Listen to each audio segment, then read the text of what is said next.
Ladies and gentlemen, everyone in between, we are live for the first knockout game of Division 2 of the Irish Dota League Season 4. I'm Runnintel taking it through this one on his casting debut with the wonderful Key. Key, how are we doing? Hello, hello. I'm doing good, Mark. Thanks very much. Looking at this game, so we have Void taken off against Kobold Camp. On paper, Void likely the team to be able to take this one. Worth noting, Kobold Camp have a stand-in tonight with Van Talon standing in the stead of Irishman in that pause 3 position. Looking at these bans so far, so Void going for very standard meta bans, banning out the DK, banning out the Abaddon, whereas Kobold Camp, of course, taking out the Tiny, hoping that perhaps they can get the Lifestealer in the first pick, and then taking out the Zeus, which is a Norbert specialty hero. Yeah, there's going to be a few contested picks here that hopefully are either banned out or picked. Yeah, the Life Stealers you mentioned is one that they're both going to probably be looking for.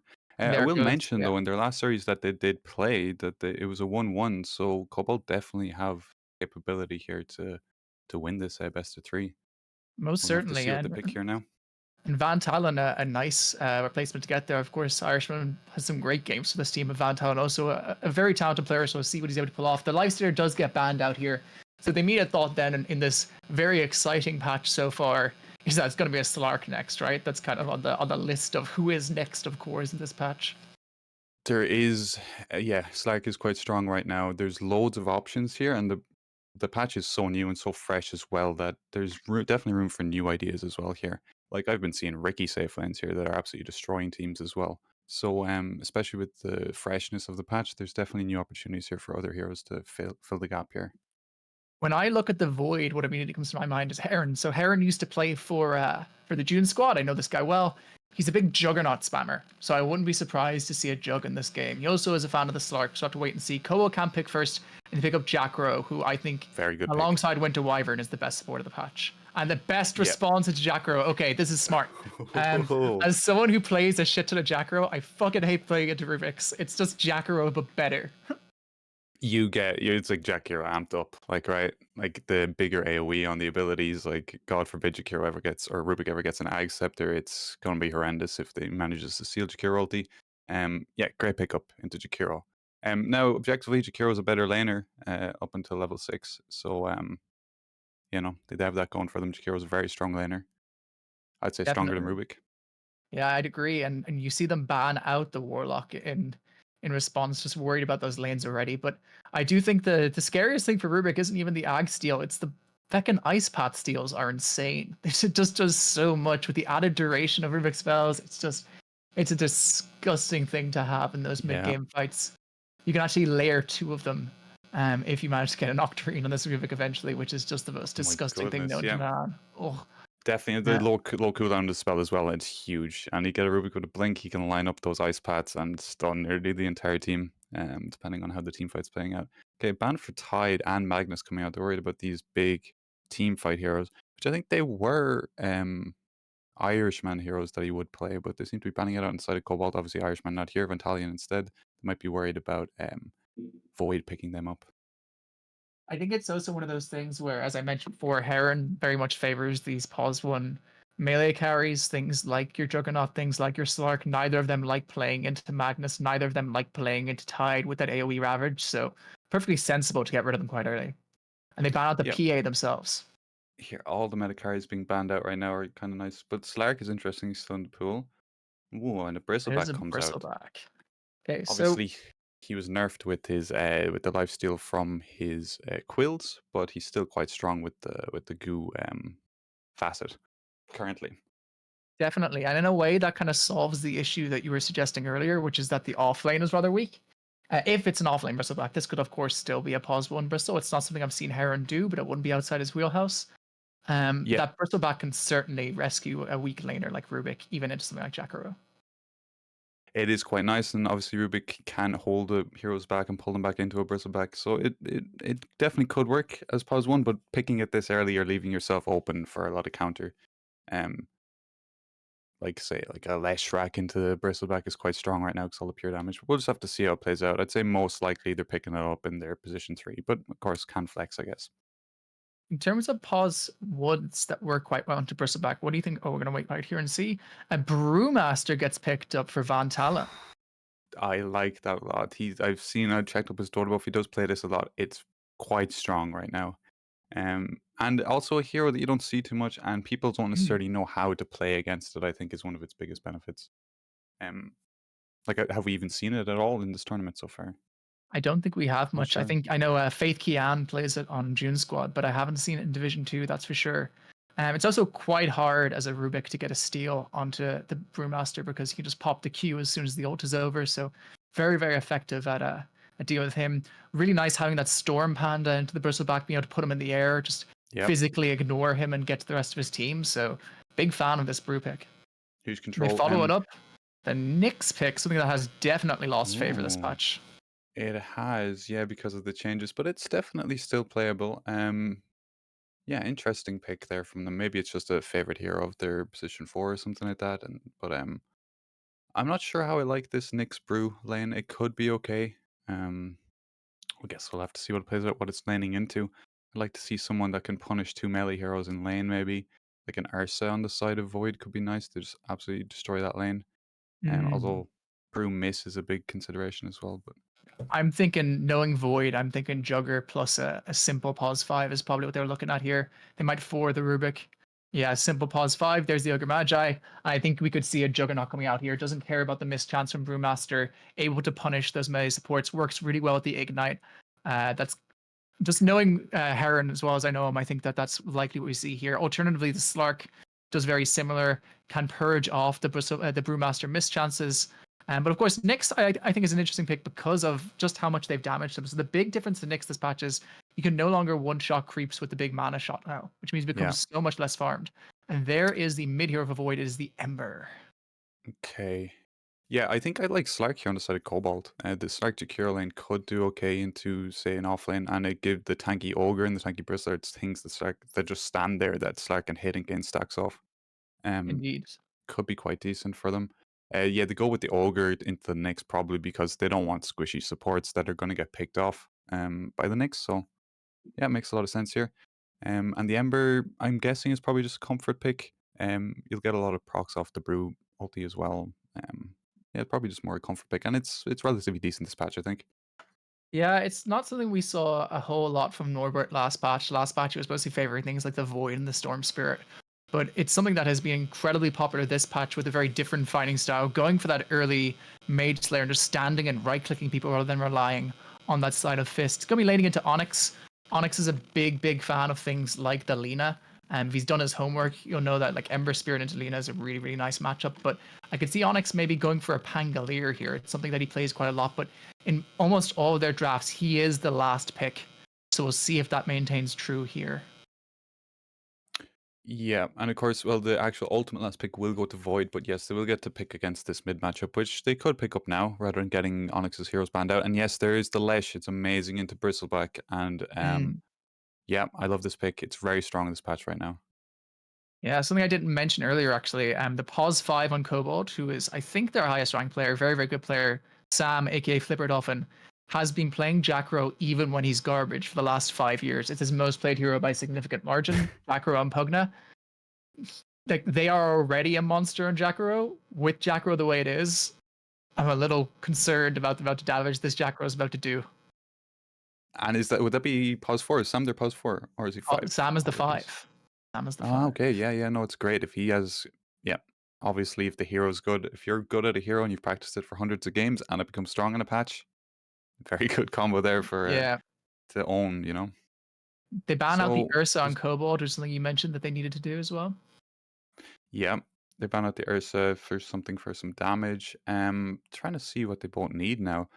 I still think I like the Slark on the side of Cobalt here. Potentially, you can leash the Amber Spirit. You have lots of tanky people to hit. If you can survive in fights for long enough, you have a Rubik you can pick off as well. And then on terms of Void, I'm trying to think what they would need. Void ban out the Slark. I still think, I know I'm a broken record here, but I think Void are angling towards picking something like the Juggernaut. Other things that Heron likes, he likes Drow, but I don't love it into Nyx. I don't love it into Brewmaster. I, I don't particularly like a Juggernaut here, right? You have a Nyx who can ulti to avoid your the Jug ulti, the Omni Slash. The Brew can Mm, ulti to avoid Omni Slash. The Leshrac likes to get a Ghost Scepter. like to Jakiro get likes to get yours, a Yule yeah. Scepter. They all have kind of items and ways of And it's dealing with the banned Jug. out Now they do anyway. ban it out. That's a respect ban Mm. right there for Void and Heron. And there's And they the pick up the Drow Drow. Reindeer. So far, so predictable, my dearest viewers. Let's see if they followed up with the last pick. Thinking what cores are even left at this point. Anything stand out to you? It's a lot of pause ones banned. Nothing crazy. I would I'm seeing some Sven in the patch, which could be playable. I think quite good maybe for jumping and just blowing up these cores. I know this sounds a little crazy, but Heron was traditionally a 3 player when he played with the side of June's. So that Bristle could be one, or even I know it sounds silly, but a one Beastmaster here does work against Leshrac and Drow. I One feel like beast. That's very interesting. I haven't it's seen been it now. picked up in a couple pro games recently. Yadaro played it just yesterday at ESL, and I feel like it could work here. This feels like one of those Yeah, dodgy picks, but maybe. another couple they could go for here is maybe I'm seeing some Meepo as position 1 in his games, which I know is quite strong this patch. That could be a very interesting pick for them. And a Prophet I see in his history as well. So I have to see what Prophet he's could be going to really call good. for here. Yeah, If they're trying to it's going to be pressure just those down to him lanes what out. he wants now, what he feels comfortable playing into this lineup, which is Mm. not a very nice lineup to play into. We'll have to see what he comes up with. Once again, it could also just be the one Bristle, but into that Leshrac, as you said, into the Drow, natural builder of Silver Edge, that feels like a pretty tough game. Last pick up from the Void is that Sven. Yeah, it's quite good this patch. For multiple reasons, like you can farm the ancient camp right behind their tier 1 at level 6. Like obviously, there's more farm on the map in general. He's a great farmer. You give Sven 20-25 minutes, and he comes 2-shot in your team. So yeah, gonna see how that plays out. You get to blink, you can get on top of the Drow relatively easily. Yep, I think it's a Also solid one of pick those here for like them. natural builders of that buffed up, nice little int hitty item that people are quite fond of, the Revenant's Brooch this patch. So can actually have a lot more tempo than he previously had. You know, previously on Sven, you're very much reliant upon having that 10-20 minutes, which is kind of Heron's playstyle as well. But we're going to see if they go for more pressure build. On the base of this draft alone, which way are you leaning, Key? Um, It's a difficult thing to say. It's really going to matter how the matchups come up. I think in terms of meta, I think Kobold have a little bit of an edge Mm. with just because the Lesh is absolutely insane.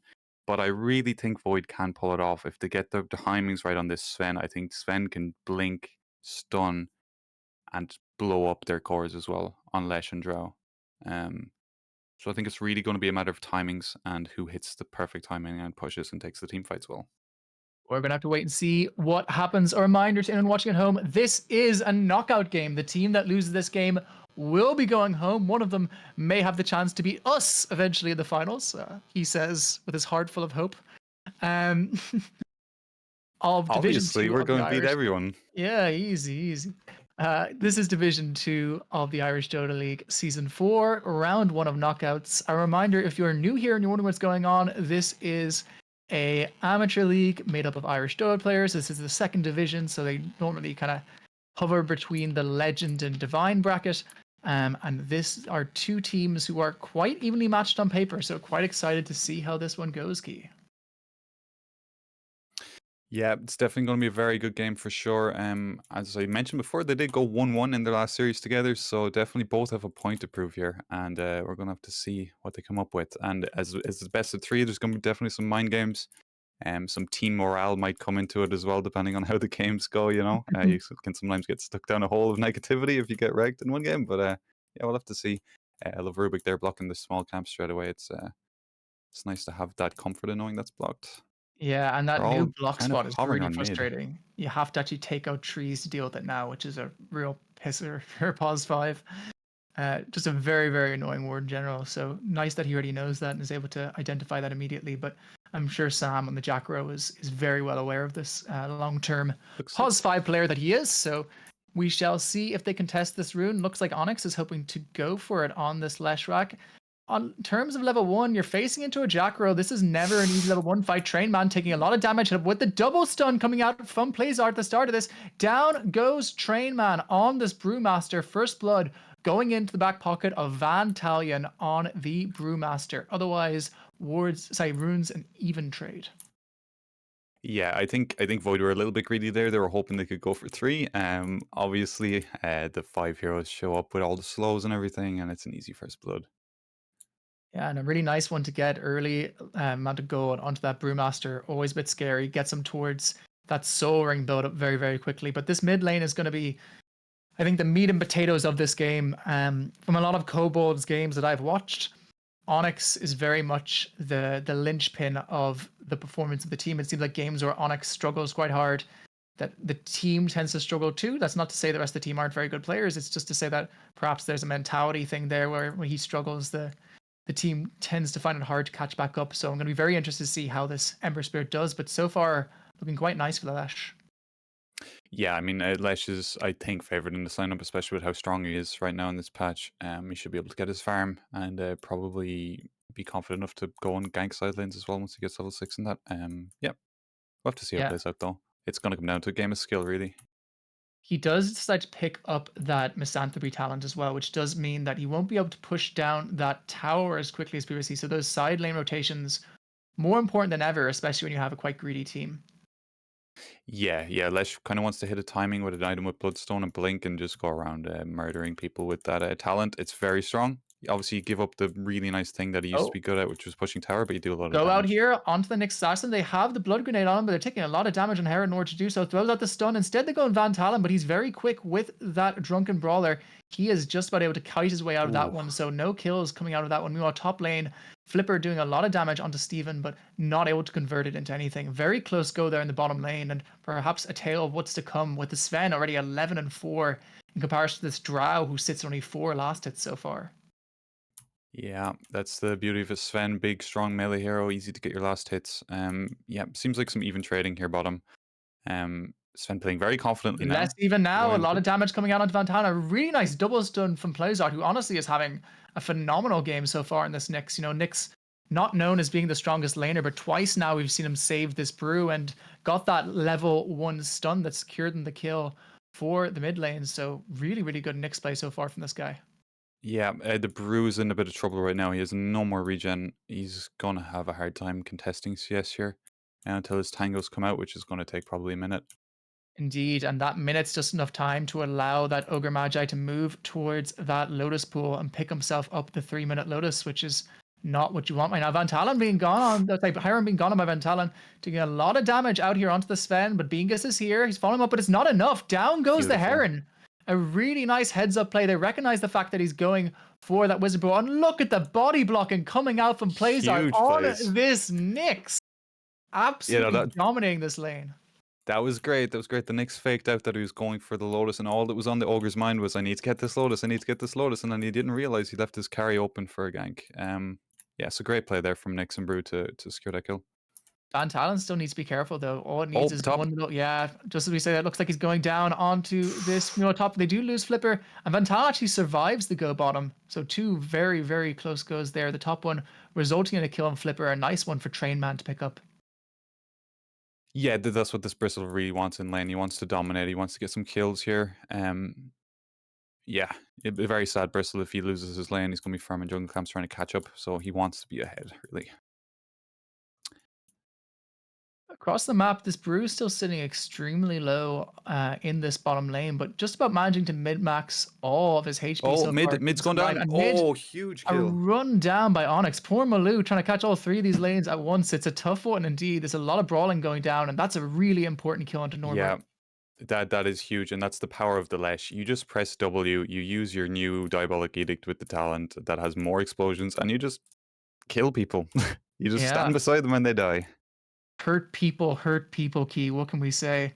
A really, really nice kill there to pull off in that mid lane, and very important in terms of that Lesh's progression, especially because both other lanes, despite the kills in the bot lane, are going quite fine for the side of the Void because that Brewmaster has not been able to last it.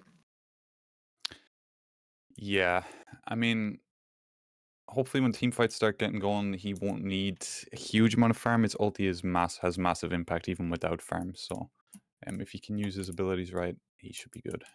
As long as he's getting the levels. Nice deny coming out Exactly. there from the Drow Ranger there does manage to take out that range creep. Fiercest Warrior starting to catch up somewhat, 12 and 5 in the Drow now, so not quite at the 4 last hits we saw a second ago. Go here in the bottom lane. Van Talon doing a fair bit of damage onto Heron, but Heron, beefed up now by the Ogre Magi, is just able to slap back. Van Talon with those tangos finally not sitting at 10 HP for the entire lane, so they are slightly less vexed about this, but the Nyx, without that regen, has to buy more, gets himself a set of tangos, gets himself a salve, can be back in action in just a little bit, especially because he's still got all that mana up. But Stevens here, rotation comes out from the Rubik. They throw it out onto the Nyx. The Nyx does manage to get off that reverse and a really good double stun following up. In comes Flipper with a dual breath on top of it. The Heron now in a huge amount of trouble on the Sven. 1 or 2 more right clicks, all it's going to take, but it doesn't look like they have him, especially with those stick chargers. Onyx, though, charging down into them. They do manage to take down the Ogre Magi. It's a 4-man rotation for just an Ogre, though, and you're probably just fine by that if you're the side of the Void. Well, it was necessary though as well. The Lesh at least gets a kill. He gets something from his rotation. He's going to be back in lane now in a second. I think he's happy enough with that. Sven's low in lane. You know, Brewmaster's hitting creeps. It wasn't terrible for Kobold at all, I think. Yeah.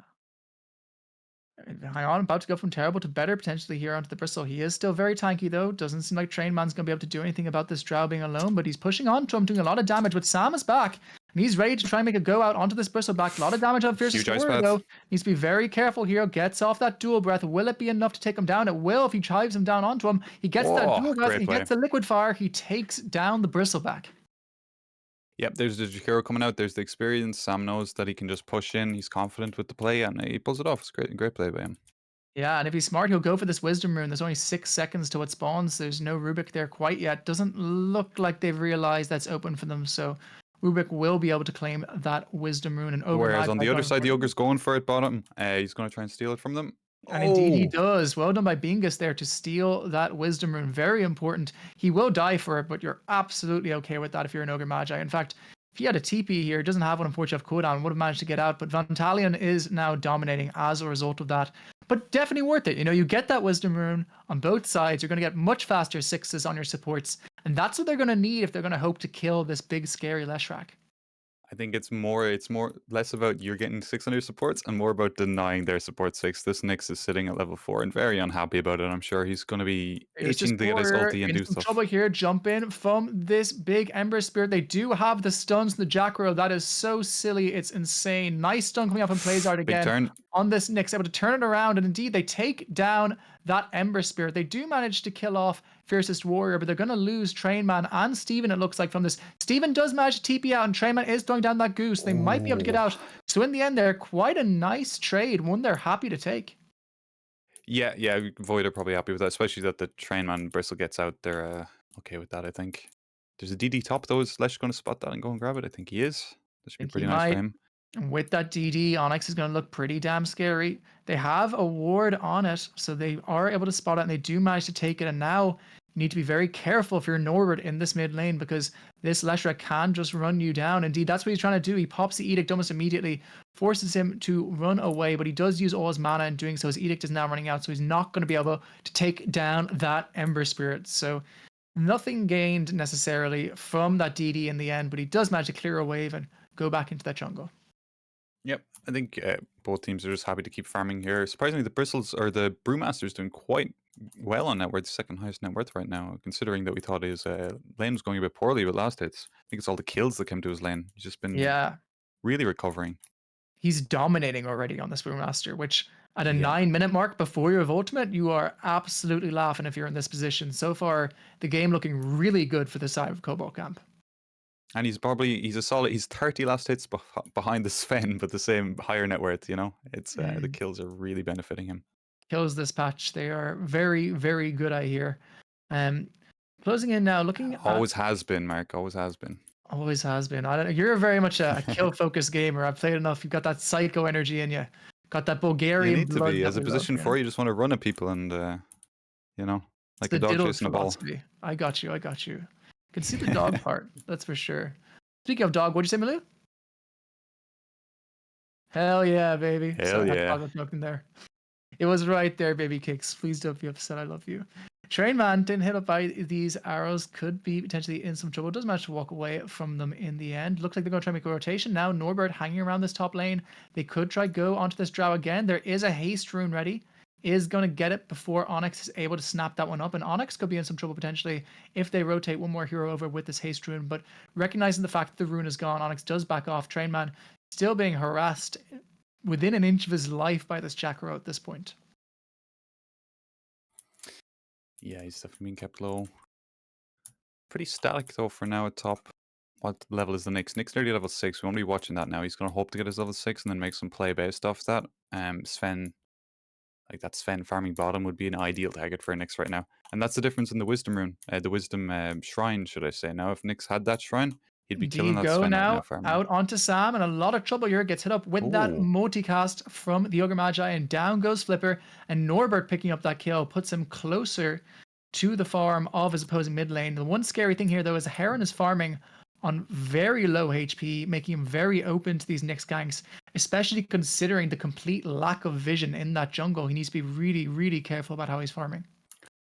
I'm sure he's watching Nyx like a hawk until he gets level 6. But yeah, he's moving away from that lane. Oh no, onto Onyx. Here. Onyx in a huge amount of trouble, but a really nice double stun means that he is the danger. Triple kill for Onyx. What looked like an easy cut and dry kill turns into anything but. And that triple kill gets Nyx a level 7 by just being in the vicinity of it.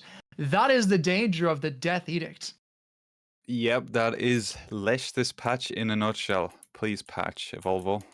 Get this guy out of here. It's very, very, very strong. I think as well. I just noticed there. I think we're missing in-game audio, Malu, actually on the stream. Just so you're aware. But yeah. Yeah, really, really nice pick up there. Putting the lead up to 4K now after that rotation. And it looked so good for them. They had all the goose stacks on them.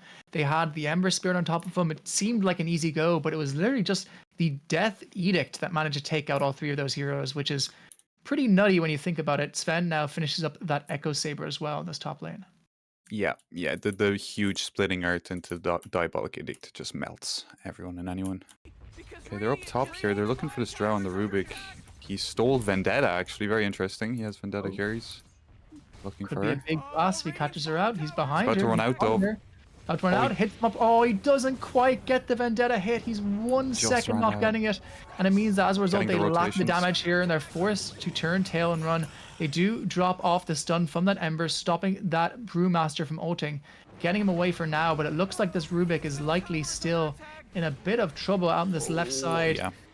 But so far, staying alive, walking away.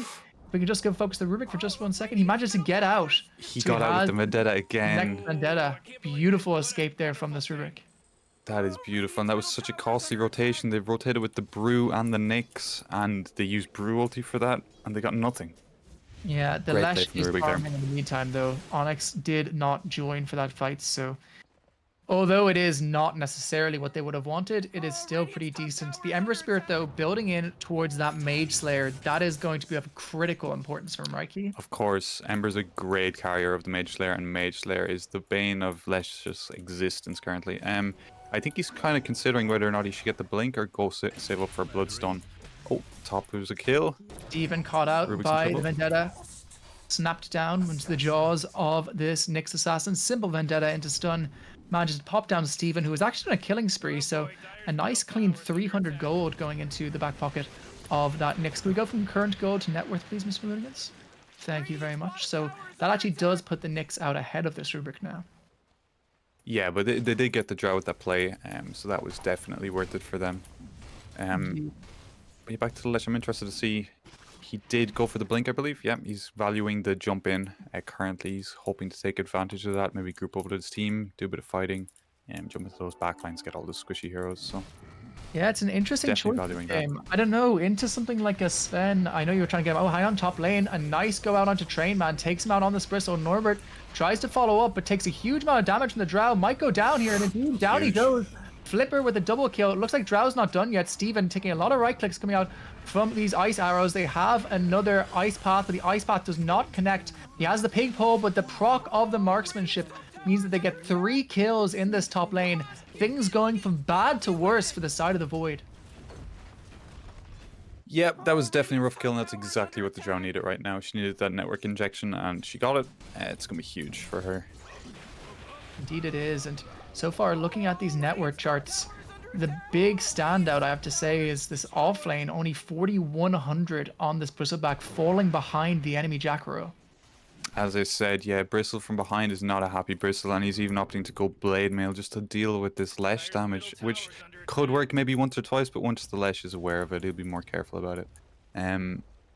Yeah, that's a desperate Bristle there, right there, that needs to get Blade Mail first item with Brown Boots. So we'll have to see how that plays out. Maybe it could be huge, but Indeed. Feels like a lot is resting on the Heron's shoulders here. Gonna need to farm up that BKB soon. Jump in from Onyx, out onto Train Man. He's already dead. They get the stun out from the Ogre though, which does manage to Huge. separate them. Really nice play there. And the stolen Splither on the Rubik as well is a nice one to get. So really well played there by Bingus. Yep, it's a great save. That's if you can avoid this Lesh farming off that Blink, then it suddenly becomes a mistake. He got his Blink instead of his Bloodstone. So he's definitely looking to capitalize on the Lesh with that Blink, and if that keeps happening or he keeps not getting anything, that's going to be a problem for him. Nyx is fishing in this bot lane. He does have the Brew and the Drow, but they are quite separated from him. They've scanned I it. don't think he has the damage to deal with the Heron here quite yet. They are moving the Brewmaster over though slowly, and if this Brewmaster does connect, that will be just what they need to be managed to kill this Sven. But they're getting out of time in terms of their ability to kill him. They're running about halfway through on that Vendetta. They make the go into Heron. Heron pops the Mask of Madness, tries to run away, has the God Strength though, chooses instead to turn onto this Nyx Assassin.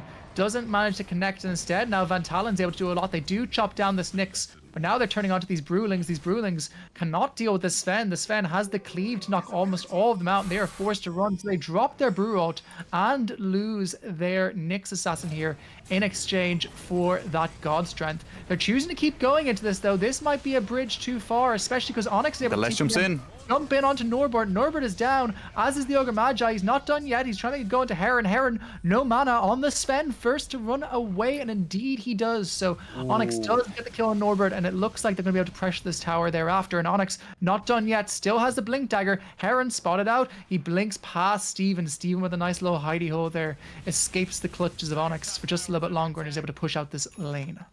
Yeah, Onyx very much sensing his power right now. He knows he can bring it to any team fight and just turn the tides. That's what happened there. They maybe stayed a little bit too long going greedy after the Brew kill, and they really got punished for it. Interesting about the Sven, he's very much not afraid of this Nyx. I think they scanned that Nyx Vendetta bottom, and he just kept farming. And rightly so. The Nyx couldn't do anything to him. Indeed, a nice pickup here though for the side of Kobold Camp. They get that Tormentor, which is almost worth 3k in the current patch. Likely something we're going to see adjusted slightly, I think, in the next patch. So a really nice Definitely. pickup. Brings their lead from 8k up to a 10k immediately. Look at that jump in just that last 1 Although minute. it's been up for 3 minutes now, it's definitely... Yeah, it should have been taken maybe before now, but they're definitely happy to take it on Kobold. It feels very bad that Void don't get it as well because they're Radiant side. Generally, it's thought to be a Radiant Tormentor. So, yeah. Kobold definitely very happy with that pickup. Go now onto Onyx. He does manage to get the blink out on that go from the Rubik. Managed to get the stun onto the Sven as well. So the Sven, running as fast as he can, does get the Ogre's stun coming out up around. onto this little tiny Leshrac. But Sam is here in the background. A good Ice Path here could be a huge problem. But instead, the Ice Path whiffs. So he manages to chop down Onyx. A huge kill there for the Heron. Very important for them to pick up here. And actually exchanges a huge amount of gold. Just 8k between the teams now. And Flipper, forced to run away from this one, doesn't connect with that Ice Path, resulting in quite dreadful consequences. And the consequences keep stacking as now they have that Ogre Magi damage on top of them as well. A couple more chops down from the Sven. They don't have vision for some reason, but now they manage to take it out. Steven pops him. They do manage to take him out. Oh, that Sven. Afterwards, but the Sven is still here, still chopping, chops down Van Talen as well. The Heron going absolute dummy, and this fight's not over yet. They're going at the Nyx Assassin. Norbert's right behind him, hits him up with that root. A double stun comes out from the Nyx, but it's only delaying the inevitable as Trainman throws down more stacks of this goo and gets himself a kill. We've gone from 11k to 6k in just a minute. Yeah, that's exactly what Void need right now. They just need to be winning fights with this Sven, and you can see the benefit of this Sven even against the Brewmaster there. I think he just clipped through all the Brewlings in like 2 or 3 hits. It's gonna be amazing. Imagine that Sven with now a Daedalus and a Blink, and it's Brewmaster needs to stop grouping up his Brewlings, I think. Yeah, and Onyx is sitting in this bottom jungle position. Could get caught again. He's being pincered by 3 heroes. If he doesn't pop his blink right now, he might be dead in this very moment. He think he might have spotted it out though. No, he's going for this camp. He does manage to spot it, does have that blink still, holds it, manages to disjoint the stun from the Sven. A really, really nice play there from Onyx, keeping very calm under the pressure that his team is under. Yeah, and look where he's farming as well. He's just trying to deny the Sven more than anything. He's trying to take camps off them. Very brave, and he played within his boundaries there. So yeah, good play for We're still Onyx. trying to do the same in this top lane, but with just that blade mail and still lower net worth than the opposing Jacaro, finds it a little bit more challenging to do so, perhaps. Yeah, he's definitely having a rough one now. He has his blade mail. He's going into a glimmer. He's just trying to survive. He's fighting for his life here, you know. He's trying to tank up some of the damage, cause some damage to the Drow and the Leshrac with the blade mail. Yeah. Big pick up here with the Radiance onto this Brewmaster now enables him to really take over these fights. The one thing that's worth saying though is, although he has that Radiance timer, the mischance less worrying for Sven in that he will have his BKB by next fight. Yeah, so that's where the timings come into it. Like, he won't feel it as much, but if they can kite out the Sven for a little bit while his BKB is active, then they should be able to take a fight then. I think that's what really Kobold are going to be looking at doing. Baiting out Sven, BKB, and ulti. Deal onto backing. the Shrine of Wisdom by the Nyx, but the Nyx being gone on by a few different heroes. Norbert's coming in, he's got to chop this one down. A nice free kill, worth almost 400 gold for him with 300 split between allies. That's a lot of money for a Nyx. A really nice chasing down the Jakiro. Jakiro in a lot of trouble. They don't have vision though, so they will be a moment or two that that Sam will be able to escape, and indeed he does. Von Talon though, not so lucky, could be chopped down on this Brewmaster, but Onyx is here for this fight, and they don't have the BKB. They pop it this time. The BKB is popped, but he is doing so much damage from this edict that doesn't matter. It doesn't matter damage. if you are able to avoid that magic damage when you have all the pure damage coming out from that absolutely enormous edict. And now they're doing their best to pick up the scraps. They do manage to take down this Drow Ranger, but do they have the damage to kill Onyx thereafter? He's running out of mana on this big, scary Leshrac. Steven wants to kill him. He drops that Pulse Edict and he's walking towards him, ambitious if nothing else. And it's a 4-for-1 in favor of the side of Kobold camp. Yeah, Sven completely underestimating how much this Lesh can mess him up even through BKB. Yeah, he needs to really not be one-on-one versus the Lesh. That's exactly what happened. I think they just took that fight a bit split up. They weren't working at this from the same place. They were coming in from different directions. Didn't really work out. Sven got isolated, taken down. Went very poorly for them. And the very unfortunate result of that is that now the Lesh has a new tool in his arsenal. He has that Bloodstone now, which he will be able to use to stay alive in these future fights. And it does dramatically reduce the ability for the Sven to just chop him down. And they are now going to be able to pressure out this top lane. If they're not careful here, Onyx could make a jump in again onto Heron. Heron's BKB is on cooldown, so they need to be really careful about how they approach this one. One Ice Path, and he might be dead. Onyx making the go into Heron. He has all of the stun, the follow-up from the Nyx as well. Heron looks like he's going to go down twice in fast succession. Indeed, down he does go on the Nyx. A really nice Ice Path. Still an Ice Path from Steven, though, does stop it in his tracks for now. But in comes that Jacker ulti, which already has the Aghanims. A lot of damage coming out from this Ember Spirit, though. He jumps in onto Von Talon. Von Talon could go down here. Indeed, down he does go. And Onyx huge. Chopped down by both the Bristleback and this Rubik. A huge kill for the side of Kobold camp. Follow up with the Ice Path. It's a 3-for-1. This game is anyone's to play for. Norbert on this Ember Spirit having an absolute party. Does manage to get off another chains onto Flipper. One more right click. It's not enough. Just about manages to get out of that one, but still a great fight for the side of the Void. Yeah, Kobold just took down the Sven and got way too overconfident there. They completely didn't respect the damage that could come out from this Bristle Ember combo. And can I just say, this Rubik with the stolen Ice Path did work there. Oh, and the double stun coming out of it as well, the new Ice Path, he did absolute work there. Fair play to the Rubik. It's as we were saying in the draft, when you have those stolen Ice Paths, it's just such a strong combination. It's something you always have to be very cognizant of. Like, you basically just need to be spamming Dual Breath anytime you Ice Path for the rest of the game. It's difficult because it's hard, such a slow cast time. I think that Rubik can just steal it anyways if he has vision of you. But definitely we're trying to avoid him stealing this. But it's hard when a Rubik is literally only trying to steal that spell. It's hard to keep it from him.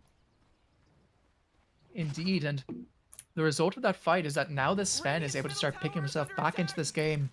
He's building in towards that blink dagger. They're going now. on the Bristle in the triangle. Oh, they're going to Bristle in the triangle, and down he goes. Nyx Vendetta takes out Trainman again. Trainman really struggling this game. Yeah, he's having a really rough time, and now Vendetta, Nyx has a shard where Vendetta applies break, so yeah, Bristle's not going to have a good one this game. He's just trying to survive. Indeed, and the Ogre Magi swinging back for the Hand of Midas now. So it looks like they're hoping to take this one quite late on the side of the Void. They're going to maybe settle down for a while, noticing perhaps the lack of push outside of the Brewmaster and the Jackrow.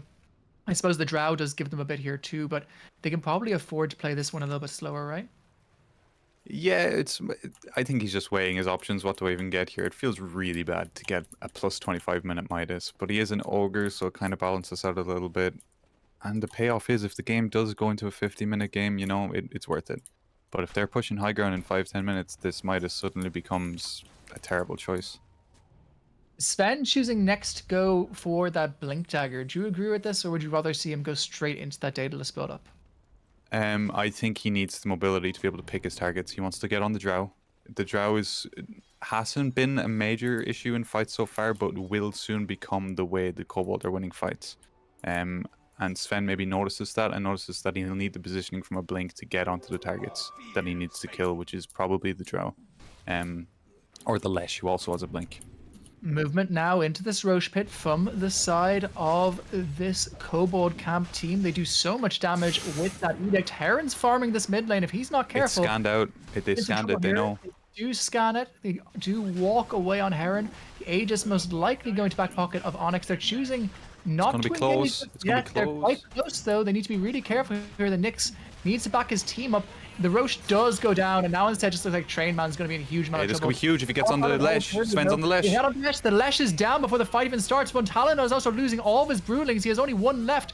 He is going to run away on that last one. Fiercest Warrior is the only man left alive. A huge fight for the side of the Void. They take down 3 heroes, and they take down this Aegis. And it looks like the Drow is going to follow them into the dark. Manages to get onto that high ground. That really nice Force Staff. Beautiful escape there from Fiercest Warrior. But not the fight you wanted off your Aegis if you are Kobold camp. And now Von Talon, the last man staying alive. Will he be able to get out? No, he won't, because Steven is there with the stun. Telekinesis comes out from this Rubik. Follow-up damage. Down goes this Brewmaster. It's a 4-for-1 with an Aegis.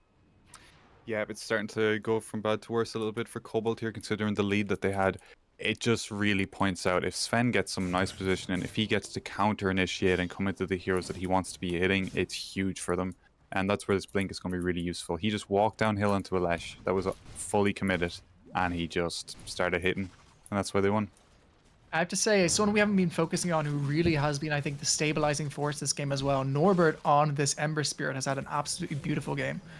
I know it's only 4 and 5, but those 10 assists tell a story. Speaking of a story, back looking like he's going to go down again. Hit up with that break. Nice use of the Glimmer Cape there, though, to escape follow-up chains from this Ember. Tries to stand between the rest of his team. Hurt Locker style, walks away here, does still go down. And it looks like Steven might follow him unless Flipper has a way to see him, and he doesn't at this point. Has the Sentry, but does not have the Ice Path, so they trade just the Bristle, and they get more farm in the Sven in the meantime. Yeah, the Sven being on the other side of the map there was a good goal from Kobold. Maybe they realized that they saw the Sven on the other side. They realized that without the Sven, they can pretty much just go and be okay. In the end, though, you are just taking out that Bristle. That Bristle, as I said, similar net worth to the Jackrow. You're probably perfectly okay with this if you're the Void, right? You're okay with it, but realistically, that kill probably shouldn't happen in the first place. But yeah, by all means, if there was one person to go, a core to die, you're okay with being the Bristle, I think.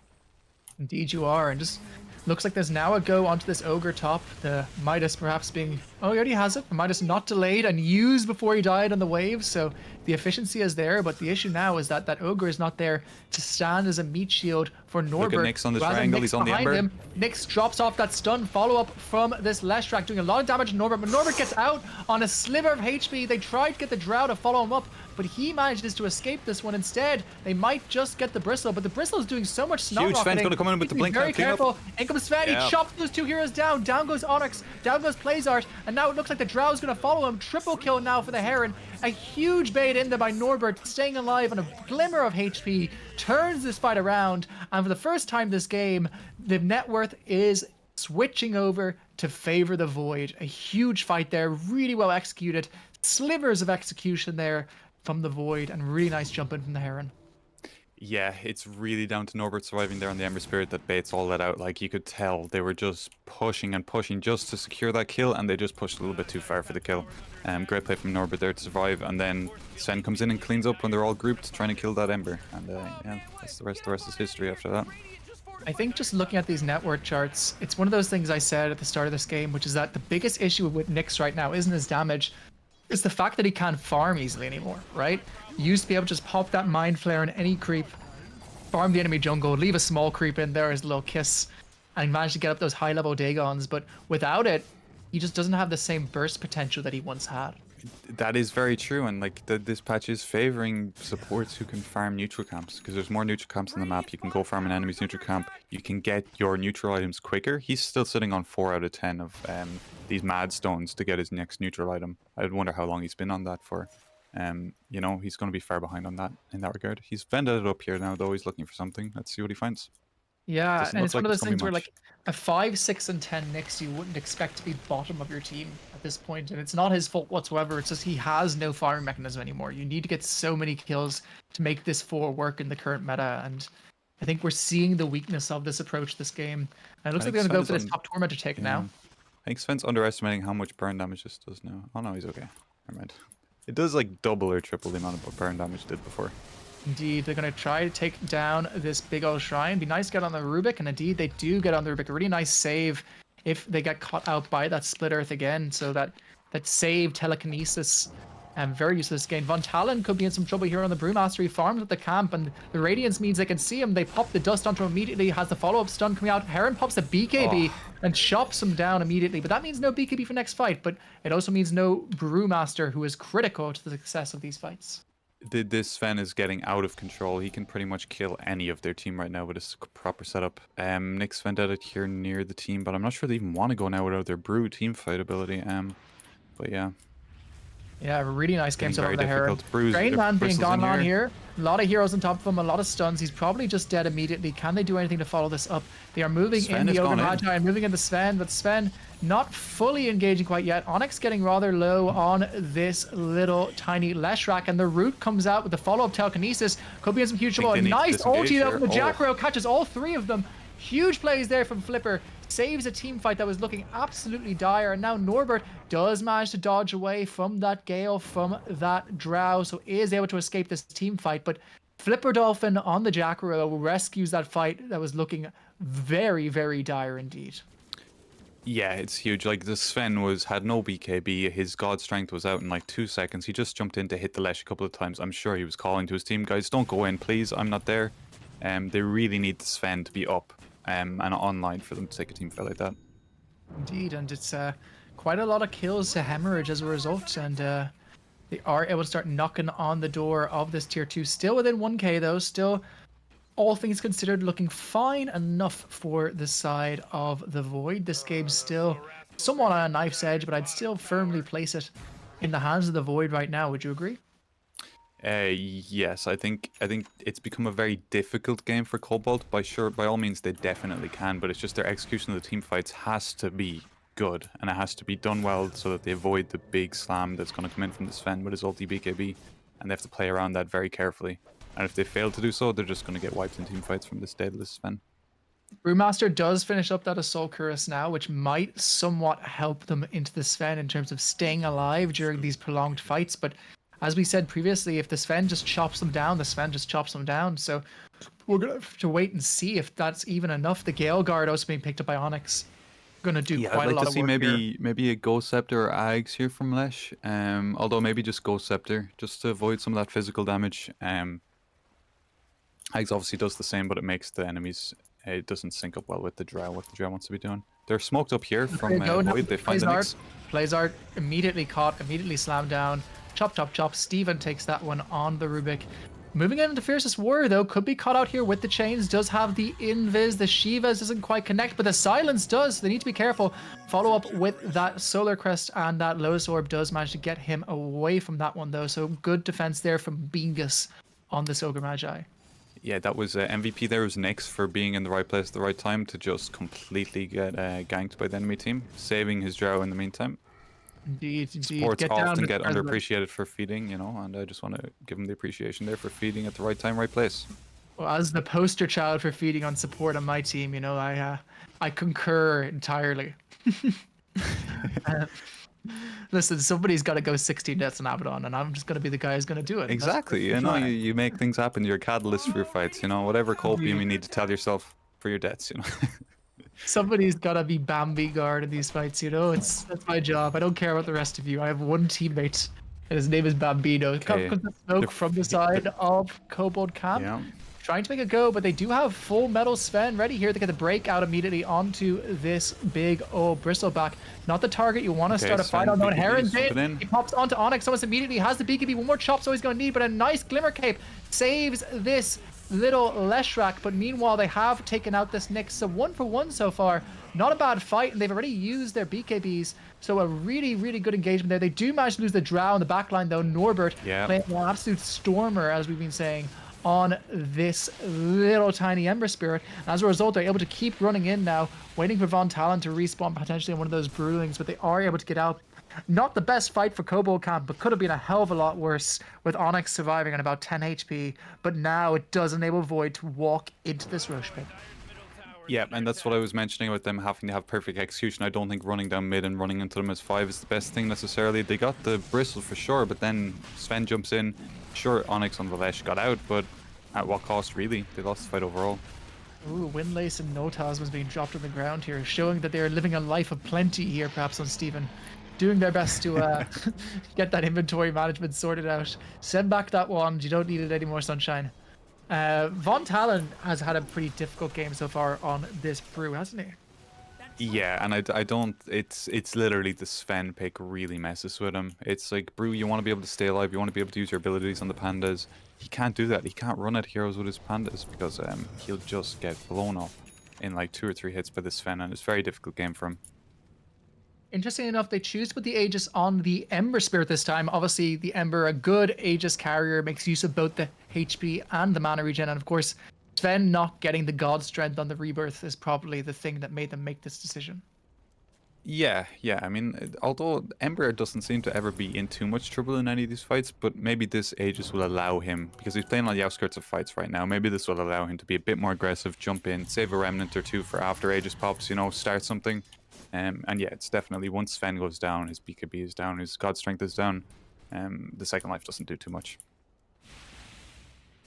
Waiting to see what's going to happen with this Aegis. Could just be a farming Aegis, it seems like so far, with all cores deciding to go towards their own jungle. I think if you're the side of the Void, you're pretty happy with this going a little bit later, aren't you? Yeah, they're very confident, and right now that they have the heroes that can win this game. Like, your Bristle is only going to increase his impact over time because he's been he's been having such a hard game so far that he's just going to come up and get stronger and stronger as the game goes on. Sven's already carrying. He still has an extra couple of slots he can fill in. He is finishing his Satanic now. Maybe they're waiting for a couple of items here before they smoke. I know Ember wants to get his Ags as well. But yeah, I would expect them to smoke once they get a couple of items here. We have the BKB finished up safe for the Leshrac this fight, which might make a little bit of a difference in terms of the damage they're taking from things like the Shivas in previous fights, but they really need a big team fight here. I feel like if Kobold can't lose this one, they're one fight within losing this game. Jump in from Steven immediately onto Von Talon. Von Talon tries to make the follow-up, but is silenced by that Mindbreaker on this Ember. Does manage to walk away there in the end. Dancing back and forth. Sven is waiting for that big jump in, preferably on Onyx or even on Flipper here. Could be very worthwhile.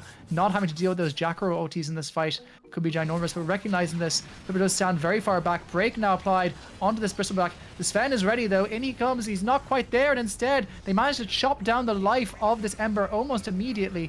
The Sven is not able to join this fight. Heron is here, but he hasn't gone in yet. He's now going to Fiercest Warrior on this Drow Ranger. Could chop him down 1 or 2 more right clicks, but he manages to get him onto his own big cliff.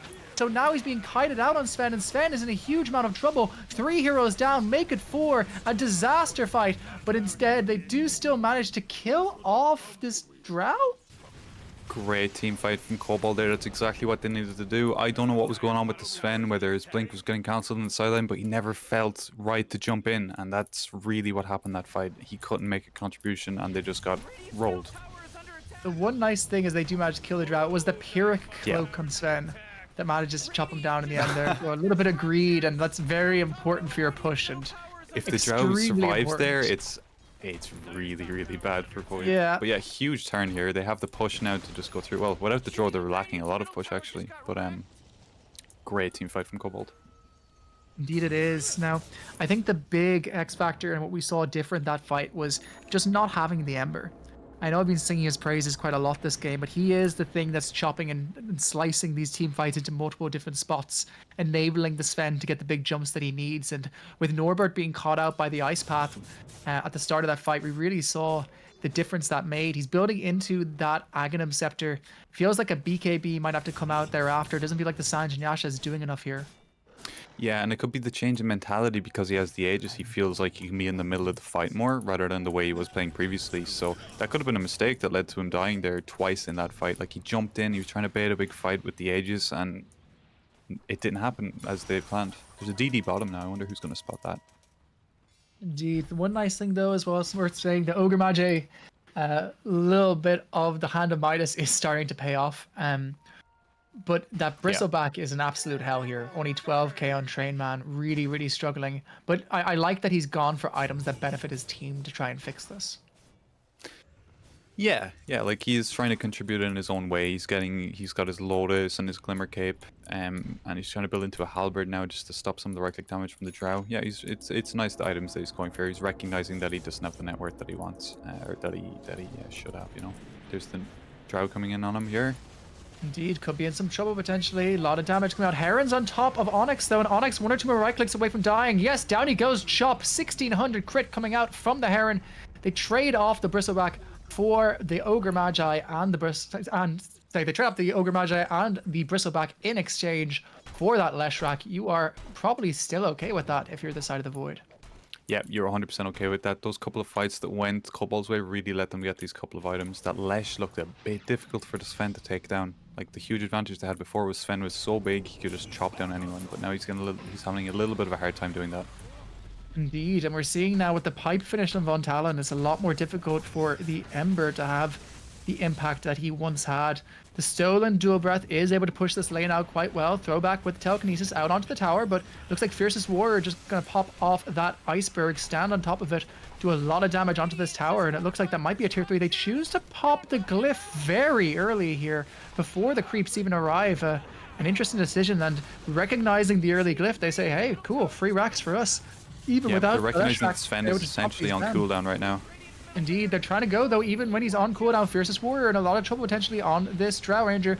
1 or 2 right clicks, so he's gonna need Norbert's back in. He doesn't connect with the chains there, so they are able to get themselves out of this one. Heron though, not done, thrown in the air by the Storm Panda. Ult comes out from Flipper, but Flipper himself in a lot of trouble now, caught up by this Ogre Magi, caught up by Heron. Heron chops him down, still 16 seconds without that Lesh, so they get a loss of this Jackro, but they get a full lane of racks in order to do so. They get half a lane of racks in doing so. So still nice momentum towards the side of Kobold camp. A super close game. Yeah, they recognized with the Drow there that they could just push, and they did that, and they took exactly what they could and got out just about with the Drow, so great play from them. Indeed, this Really game min-maxing absolutely what on they a could knife edge right now. Sven building in towards that swift blink, kind of finishing off that build. I almost feel like something like the Harpoon building out of the Echo Saber might be better here, no? Definitely after a Hurricane Pike from Drow, you want to be able to harpoon onto her, yeah. Like, that would be a great pickup right now. But the Looking Swift at Link also gives attack speed. It's fine, but yeah, Harpoon I think would be maybe a bit of a better choice for chasing on the Drow specifically. Indeed, it could be. Fiercest Warrior building now into the Satanic. Do we think we could see something big coming out of this?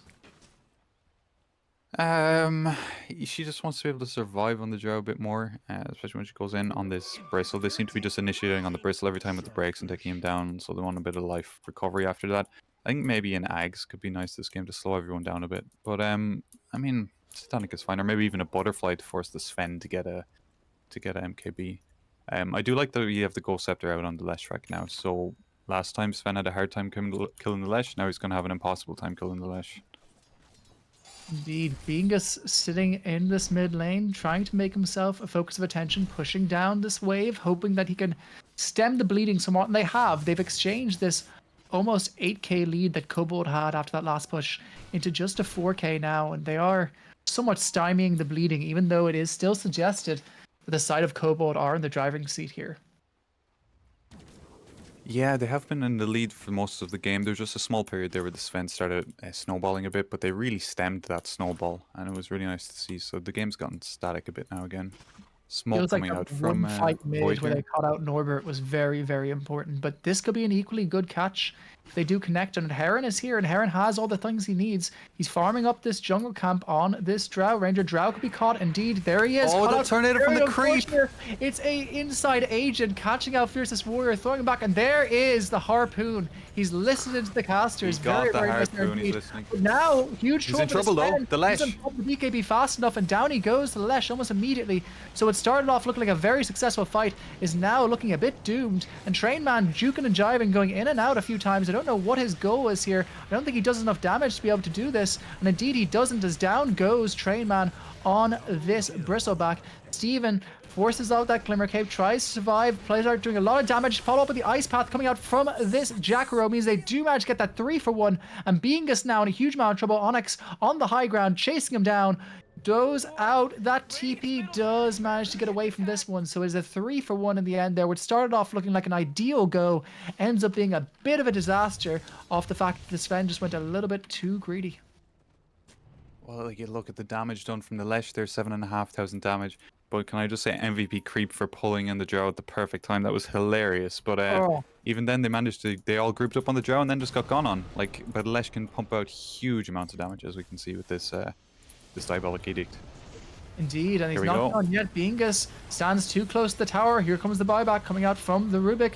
Will it be enough to take out Onyx, though? It doesn't feel like it is, and instead it's Norbert who's forced to TP away, and now the Rubik's in a lot of trouble, taking a lot of damage out from the Lesh.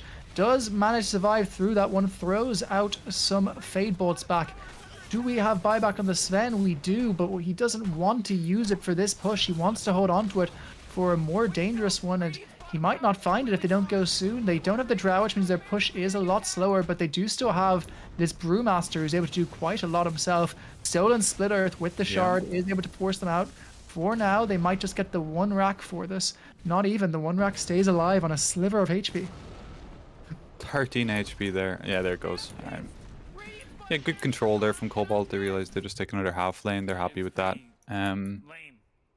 Yeah, great play from Kobold here. They're really pulling together here and making the right plays. Indeed. I mean, this Now they're is a going to get knockout Tormentor bottom. game. Tormentor is about to melt in the face of these Drow arrows, I would imagine. And Drow as well, closing in on that level 25, going to be really important for the Drow Ranger. Yeah, it's pretty huge. What's she going for next? She's going to try and get some damage with the Daedalus, replace the Falcon Blade. Yeah, pretty good. Get more damage to sync up with your lifesteal from Satanic. All is good. I think the main star of the show right now is currently the Lesh. That is pumping out huge amounts of damage and is now pretty much unkillable by the team unless they can really sync up some stuns on him after BKB. The one nice thing is there is a second BKB now on the side of the Void. They have finished it on the Ember Spirit, who has also just finished up that level 25 himself, has those extra Sleight of Fist charges. So if he starts building into a more damage-based build on Norbert, could be an issue. Drow's going on the into bottom late racks. game. What is this? Drow is going onto these bottom racks. Instead, they go into the Bristleback, who's standing in front of it. Hit up with that break. This Bristle is dead before this fight even starts. So That no seems to be every ability fight. Bristle just dies before it even starts. It's how it's the Yeah. initiation of every fight. Extremely rough game so far for Yeah, but Train Man. Kobold are really recognizing that, like, they have the tools to kill this Bristle, and they're like, hey, you're gonna pick a tanky offlaner that you think we can't kill. We're gonna kill him first every fight before you can even react, and it's really paying off for them here. Indeed, it is. A lot of things on the shoulders of this Sven right now. They really need to kill Onyx, but recognizing the fact that he is critical to this fight, they walk into this Roche Pit. They need to respond to this on Void. If this Lesh gets an Aegis, this game goes from hard to almost untenable. It's gonna be very hard to stop this uphill push. They're just gonna be sieging with the Drow. I'd rather the Drow take it here because she's gonna be sieging. She's gonna be hitting the buildings. They can go and hit the buildings, and if anyone tries to jump on the Drow, all hell's gonna break out, and they're just gonna counter initiate. Indeed, they drop that cheese onto the Drow Ranger.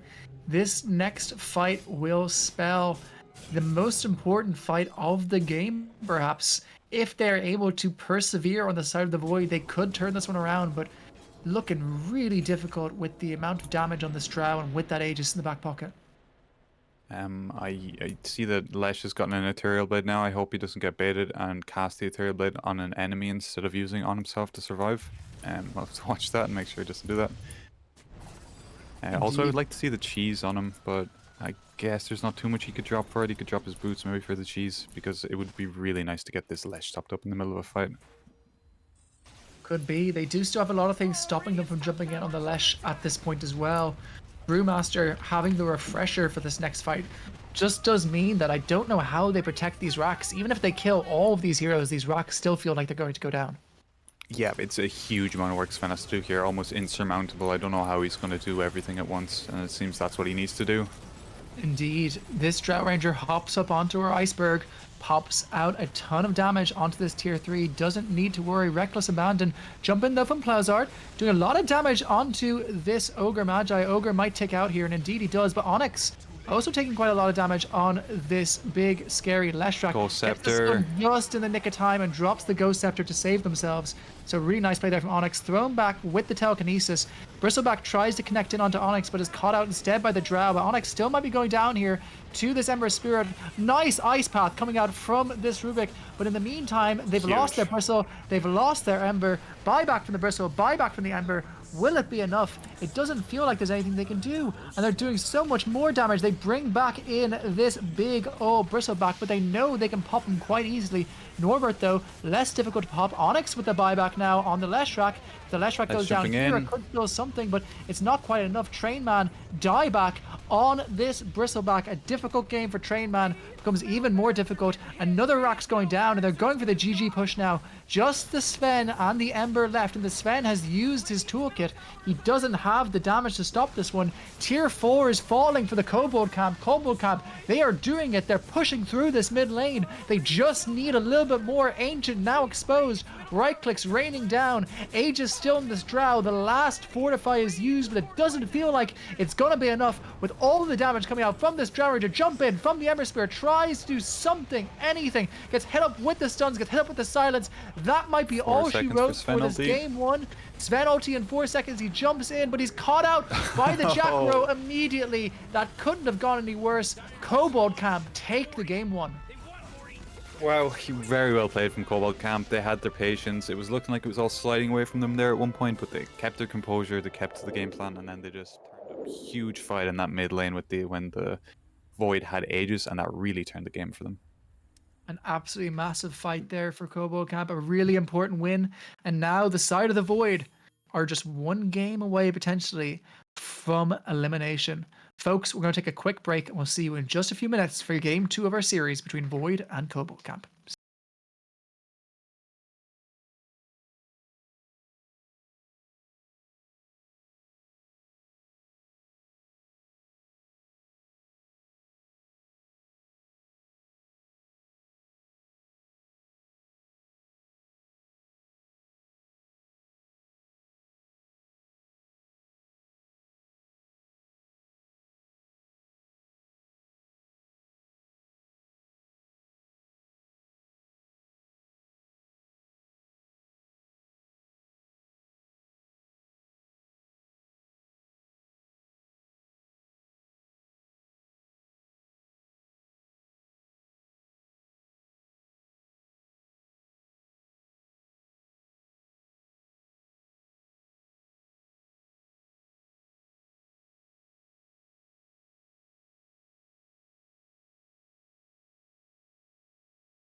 Ladies and gentlemen, in a game one in which the jaws of victory were wide open, Kobold Camp pulled it out off the back of a very impressive Leshrak performance to take it in their favor over the competition favorites Void and take the first series. We are now live with the second game, a potential run-ending game for the side of the Void. They have to win this game to keep their division dreams alive in this Division 2 of the Irish Dota League Season 4.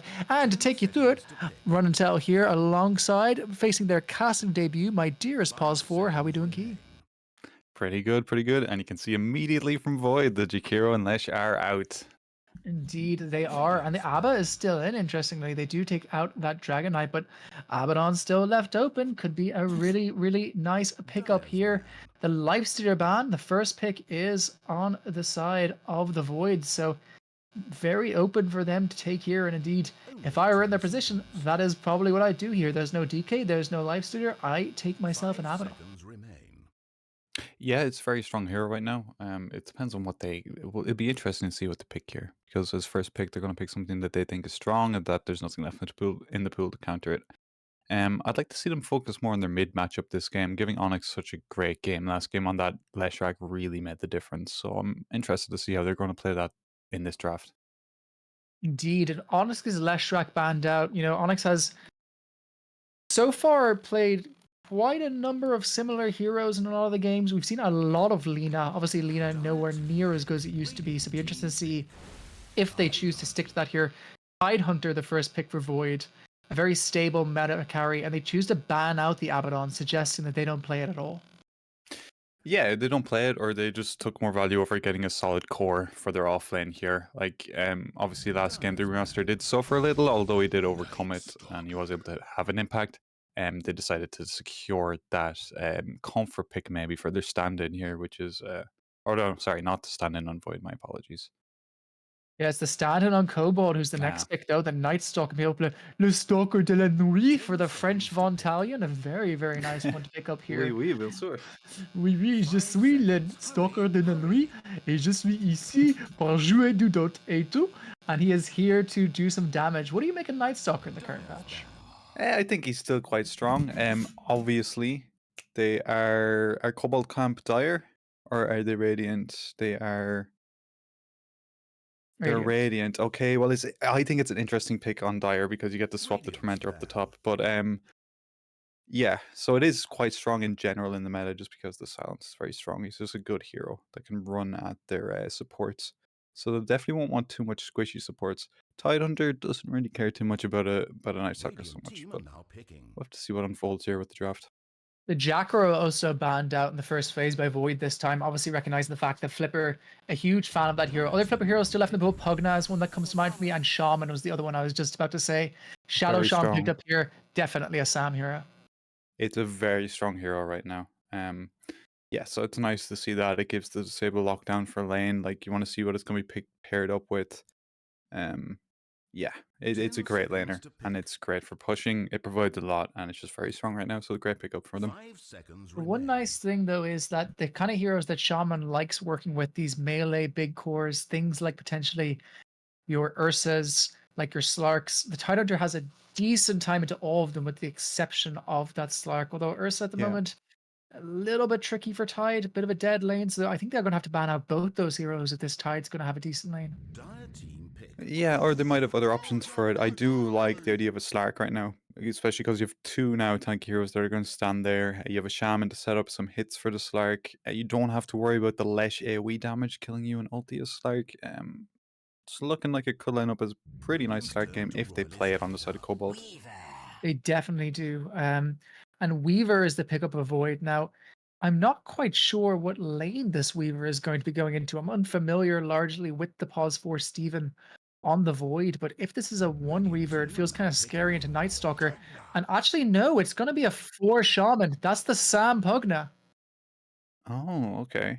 Yeah, this is most likely a support Weaver as well. You're seeing it quite a bit. It's very fast paced, very mobile. Quite a nuisance. If that Weaver starts ramping up in the early game, he can switch lanes very quickly. He can be all over the map and just be a general nuisance. Indeed, very quick draft coming out here. Oh, that is a dead hero. Yeah, I have heard that. Yeah, they're clearly seeing some merit to it. It's I mean, a dead hero. I'm sorry. I've seen this in enough games to know that it is borderline unplayable, especially when you pick it this early. that is rough for them, but maybe they have some ideas here. You know, we're not all meta slaves down here. Maybe they can pull it off within their draft. We'll have to see. Yeah, not loving that. Loving the Pugna though. I think it pairs quite nicely with what they have in terms of setting up these team fights. But so far, a bunch of heroes that go on singular heroes on the side of Kobold camp, and I think they're gonna have to pick a mid laner that gives them some team fight presence. Something like a Puck or a Lina, maybe.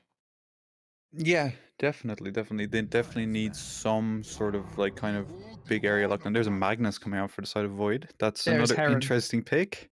Mm. Two very different philosophies towards the game here. One team going for this very single target focused draft, and the Void going very much for this like hardcore. We will get off big bling team fights. Yeah, we'll send in the Weaver there, Invis, to bait a load of your heroes to go on the Weaver, and then we'll RP you or we'll ravage you. Definitely looks like a much more easier to execute draft coming out here from Void. But as Kobold played a difficult to execute draft last game, maybe they're feeling the confidence, you know, to go in there and just dismantle this Void team. Indeed. And looking at what we have left on Onyx that's still in this pool, the Puck is the thing that's immediately coming to mind for me. It can dodge RPs, it can capture teams in areas where they have to deal with the Pugna, deal with the Shaman, deal with the Night Stalker. Feels really strong into this lineup and might be something you might want to get rid of if you are on the side of the Void. The other thing that Onyx is quite fond of playing that's still in the pool here is that Pangolier, something that also is less concerned about being caught out once he has that Rolling Thunder off. So think it's likely we see either a Puck or a Pango here. Yeah, they seem to have a lot of push. I'm from what they're doing right now with Cobalt, they're gonna be good to go 20 minutes. They're gonna be running down lanes, they're gonna be taking towers, and it's gonna really matter what if Void are gonna be able to stop them or not. So I think Void need a little bit of a hero here that can fight earlier, that can provide some pressure early. And whereas Cobalt probably wants something that will kind of sync up with this other kind of early kind of push strategy they're going for here. It feels like Void could ban out one of the Puck or the Pango and take the other for themselves here. That would probably be the most advantageous strategy. I could definitely see Kobold picking up the Lina still. It's still the point. I know it's not as good as it used to be, but it is absolutely Onyx's comfort hero. In a game like this where pressure is high, it could be something they rely on. It could be good, yeah, to sync up to provide some damage, some long range tower hitting as well. Yeah, definitely good. It's just going to be a matter of getting Onyx on something that he's comfortable with and can have a good lane out of. Is the main thing here. I think they want. Taking some time here on the Void on this final bound on what could be their final game of this season of the Irish Dota League. Yeah. Wait. What are we saying? Is this is it not a Timbersaw mid though, or where are they putting this Timbersaw then? If the Night Stalker's Oh, off good lane. point. Good point. It Yeah. must Sorry, be. I didn't even realize that. But Yeah, sorry. Weird. it is an unusual pick now. We'll have to see. They're going to reveal all here with their last pick. But obviously, I would have assumed it's the Night Stalker off lane, so that would leave the Timbersaw mid. I don't see either of these going safe lane. Um, 10 seconds to yeah, pick. definitely unusual. Void are probably just as confused as we are, but we'll see. There's the Viper coming out from Oh, Void for Void now. disgusting pick into a Timbersaw. Yeah, absolutely ruins the hero. Is really strong in lane. Like, what do you even want to lane against a Viper? Like, what choice do they have here other than putting one of these heroes safe lane? Only 10 I like seconds. in terms of what they could do, like potentially the Night Stalker safe lane, but 5 that just feels seconds like such a remaining. grief, right? It does. It really does. Unless they've found some new meta that they're revealing here for the first time that we haven't seen, and that would be something, right? But I don't know. I'm sure they're gonna have to pull something pretty incredible out here. I think for draft wise. Of Yeah, it course, they feels can like they still might win have the dropped. game based on individual skill and so on and so forth, but not liking their draft so far. It's one of those things I always remember that Maniac said to me often when we cast together, which is you want to be on the draft that's able to fuck up a little bit more. And it feels like Void, despite these team fight ultis, are still the team that can fuck up a little bit more just because the carry to carry matchups or lack thereof really favor them. Yeah. Tide Hunter is the perfect hero for allowing you to fuck up. Like all you really need to do there is sit there and ult. There's one consideration there is Ult is a long cooldown, and it is especially scary into such a pushing lineup. I would like to see Kobold double down on pushing, because you use a Tide Ravage to defend a tower once, and all of a sudden Kobold are ready to go again with more Pugna spells to take down the tower, you know? They're really thinking about it here, though. Let's see. Indeed they are, and the gyrocopter pause one, so it is going to be a mid Timbersaw. That is really rough into a Viper, but maybe it can survive. Indeed, Onyx is going to have his work put out from this game. And to be fair, if he does survive and get a lead, it is one of those heroes that can blow up a Viper. Yes, definitely. That's probably the idea behind the Timber. They wanted to be able to blow up this Tide, this Ogre, these tanky heroes. And as well, once he gets his Ags and stuff like that, even if he gets RP'd, if he gets his Ags off beforehand, he's going to be very tanky for them to take down. And that's kind of what he's aiming for here. Still, I mean, looking at this draft, I don't know about you, I'm favoring the Void for this one. It's difficult not to, right? Based alone on one lane matchup, which is their mid lane. But even everything else, I think Kobolds lack a little bit of team fight, but also there is the flip side that if they can get some pushes going and a timing going early, I think they can really mess up Void. Indeed, worth noting, even in the correct position, Timbersaw is sitting at a 44% win rate at the moment. Yeah, it's pretty rough. it is rough, right? But that's the beauty of like, right? We're not top 1K players in the world. We're not meta slaves down here. You know, you can make your own little plays. You can win games off individual play here. Everyone's not playing perfectly like a robot, you know. There's definitely some wiggle room for good individual plays, you know. They're going to need it this game. Folks, a reminder, this is an elimination game. If the side of the Void drop this game, it is lights out for the Void. And if they do manage to pick it up, it will go to a game 3. Let's see if they're able to pull it off. So, looking at these lane matchups, we've talked a lot about this mid match. We talked about the Viper into this Timbersaw. What do we make about the Gyro plus what would presumably be, I think, the Pugna combo into the Tidehunter? It's a lot of magic damage to cut through the Tidehunter actually, and he might find himself in a little bit of trouble. Although Gyro may prefer to have the Shaman, but yeah, either way, they're going to have a lot of damage to cut through this Tidehunter, who is kind of classically very tanky. They're pushing up now on the Shaman. Blizzard hit up with some damage. There he goes. Only one hit of the gush. All they're going to need. Blizzard going to go down to a lot of these right clicks. They throw out the damage from the Pugna and they block each other. They don't let the Viper go to the front of the stack, and as such, they actually enable the Shaman to live there in a situation where he absolutely shouldn't. Yeah, minus 100 gold as well for your team because Blood Grenades, not the best play ever, but they might get a lot of map control here to take more runes. Doesn't feel like it. They're starting to group up here on the side of Kobold Camp, start to pressure out here with this gyrocopter. The level 1 rocket barrage, nothing to be scoffed at, but decides to walk away from this one in the end. It looks like it's going to be a clean, even 2-for-2 trade, most likely, with this top rune not actually being taken yet, but likely to be taken by this Timbersaw. But Onyx Timbersaw is probably not going to be back into mid on time for the first wave now. Yeah, that is a bit to give against up the there in Viper. exchange. Yeah, that is maybe not even worth it. We'll have to see.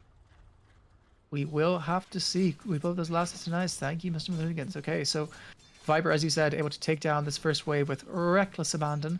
Not something you want on a Viper, and Onyx still on his way to lanes, so someone else in the team could have definitely picked it up there, right? Yeah, but like at the same time, he's probably just thinking, I can grab this from our team and it will be okay, and it's maybe not the end of the world. He can recover a bit under tower here. Maybe he wants to wave under tower, you know, it's not the end of the world. He'll be fine. Yeah, it could be a lot worse. Be interesting to see whether or not this Viper chooses to throw that early damage into Nether Toxin here. Obviously, no longer having that break effect, but still really nice to have into a hero like Timber that likes to stand near the wave. Yeah, exactly. Yeah, and it's just slowing him down and just doing a lot of damage over time. Viper is a very rough hero to lane against. So any far, melee core. Okay, though, still 5-1 on both cores. Quite impressive, all things considered. You know, top lane Heron taking a lot of pressure out from Von Talon, and they actually have chosen to move Sam from 5 to 4, so they can use the combination of that that nighttime Q on the Night Stalker with that Decrepify potentially. Yeah, and also giving the gyro a more kind of stable lane here with the support from the shaman. It's a dedicated or very hard stun to lock down people for the gyro to get his Q off on them. It's rocket barrage. Indeed. So far, though, things looking fine across the map. Things very, very even, with the only person sticking out being this Viper. But even then, not sticking out all that much. A pretty even laning stage so far, all things considered. Yeah, once Viper starts getting levels in his Q, he can start doing a lot of damage to the Timber and force him off the lane. But for now, Timber has a little bit of an advantage because he's a melee hero, last hitting against a ranged. So I expect that to change a little bit once Viper gets a bit more harassed, if he can manage his mana up until that point. Meanwhile, bottom lane, Fiercest Warrior may go out onto this Weaver. Weaver could be in some trouble, does manage to get out of that just in time, and instead it's Plazard who's going to go down on this Shadow Shaman. First blood drawn there by Steven. And Fiercest Warrior not able to survive and quite low on regen. Yeah, that's it's a lot of minus armor coming out in this lane from the Gush and the Weaver Swarm. Yes, so, and then follow that up with an Anchor Smash and these heroes start melting. It is actually quite a nice lane. Meanwhile, as well as you said, this Viper is starting to take over this mid lane a little bit. Looking at those denies starting to rack up on him, a lot of them being range creeps. This Timber is only going to find it more difficult to do this as the lane goes on. Takes up that water root, moves back towards this mid lane. They have a ward onto Onyx. Onyx probably going to be forced to walk away here, and indeed he is. Viper Hawk 2ing onto this Timber. Not much effect coming out from it in the end. Heron taking a lot of damage there on the Magnus, but once again able to walk away. Magnus so far actually suffering a little bit comparatively to the other cores. Yeah, he's quite low on CS right now, actually. He's getting harassed a lot by the Night Stalker and the Pugna, but it is nighttime. So obviously once it stops being nighttime, maybe Magnus will get a bit more space to farm. Indeed, and in this bottom lane looking pretty even, all things considered. Trainman managing to survive through the onslaught of this Shaman and this Gyrocopter. Quite nice for him to do so. I'm hoping that he's going to go into some items that keep him alive in this lane. Yeah, let's see what he has in courier here. He has a bracer and a wand coming, yeah. Yeah, good choice. Deciding not good to go for the choice. soul ring choice here. He's going for bracer, bit of tankiness. Yeah, he should be fine. So far, a pretty quiet laning stage. I suppose when games are this important, it tends to be a bit more like this. Heron gets to go onto the Night Stalker, gets him under the tower. They don't have a stun from Ogre Magi, though, which means Heron might have just dragged himself to his own death, and down he goes. Van Talen's not done yet. He might go for a second kill on Bingus, and indeed he does. 2 kills in this top lane, going towards the side of the Kobold camp. Yep, great from them. Poor choice from the Magnus to pull him in there. He maybe disrespected how strong this Night Stalker Pugna combo is right now. But that's, if this lane starts accelerating, all of a sudden your tier 1 tower is going to be gone because this Pugna, and then that's going to free up the Pugna to rotate, and it could turn into a messy laning situation for Void, so they want to be careful here. I think the biggest thing there was that the Ogre Magi didn't have stun off cooldown when he dragged him. The Ogre Magi has the stun off cooldown, he's able to stun him into that tower, and this fight looks very, very different, but without it, it becomes quite difficult. Steven makes a go out onto this little Shadow Shaman, but does manage to escape there. Meanwhile, top lane, the amount of resources they can chip away with the combination of the double Qs from this offlane is insane. Yeah, and here Heron goes again. comes out again. It's hit up with that slow from the Ogre Magi, though. Could escape. Really nice use there of the Impale to save himself for an extra second. And now, nice use of the Decrepit by Flipper does keep him alive for just an extra second. And they don't lose either of their heroes. Weaver's good TPing in, this escape could be a there. huge And now kill. Weaver's in, could make a go onto Von Talon. A lot of damage going in onto him. It's hit up with the stun. They do lose the Ogre Magi. Will they lose Von Talon as well? It does look like they will. So a trade of Ogre in exchange for that Weaver. And it's not done yet. A nice blast out from Flipper forces a second trade.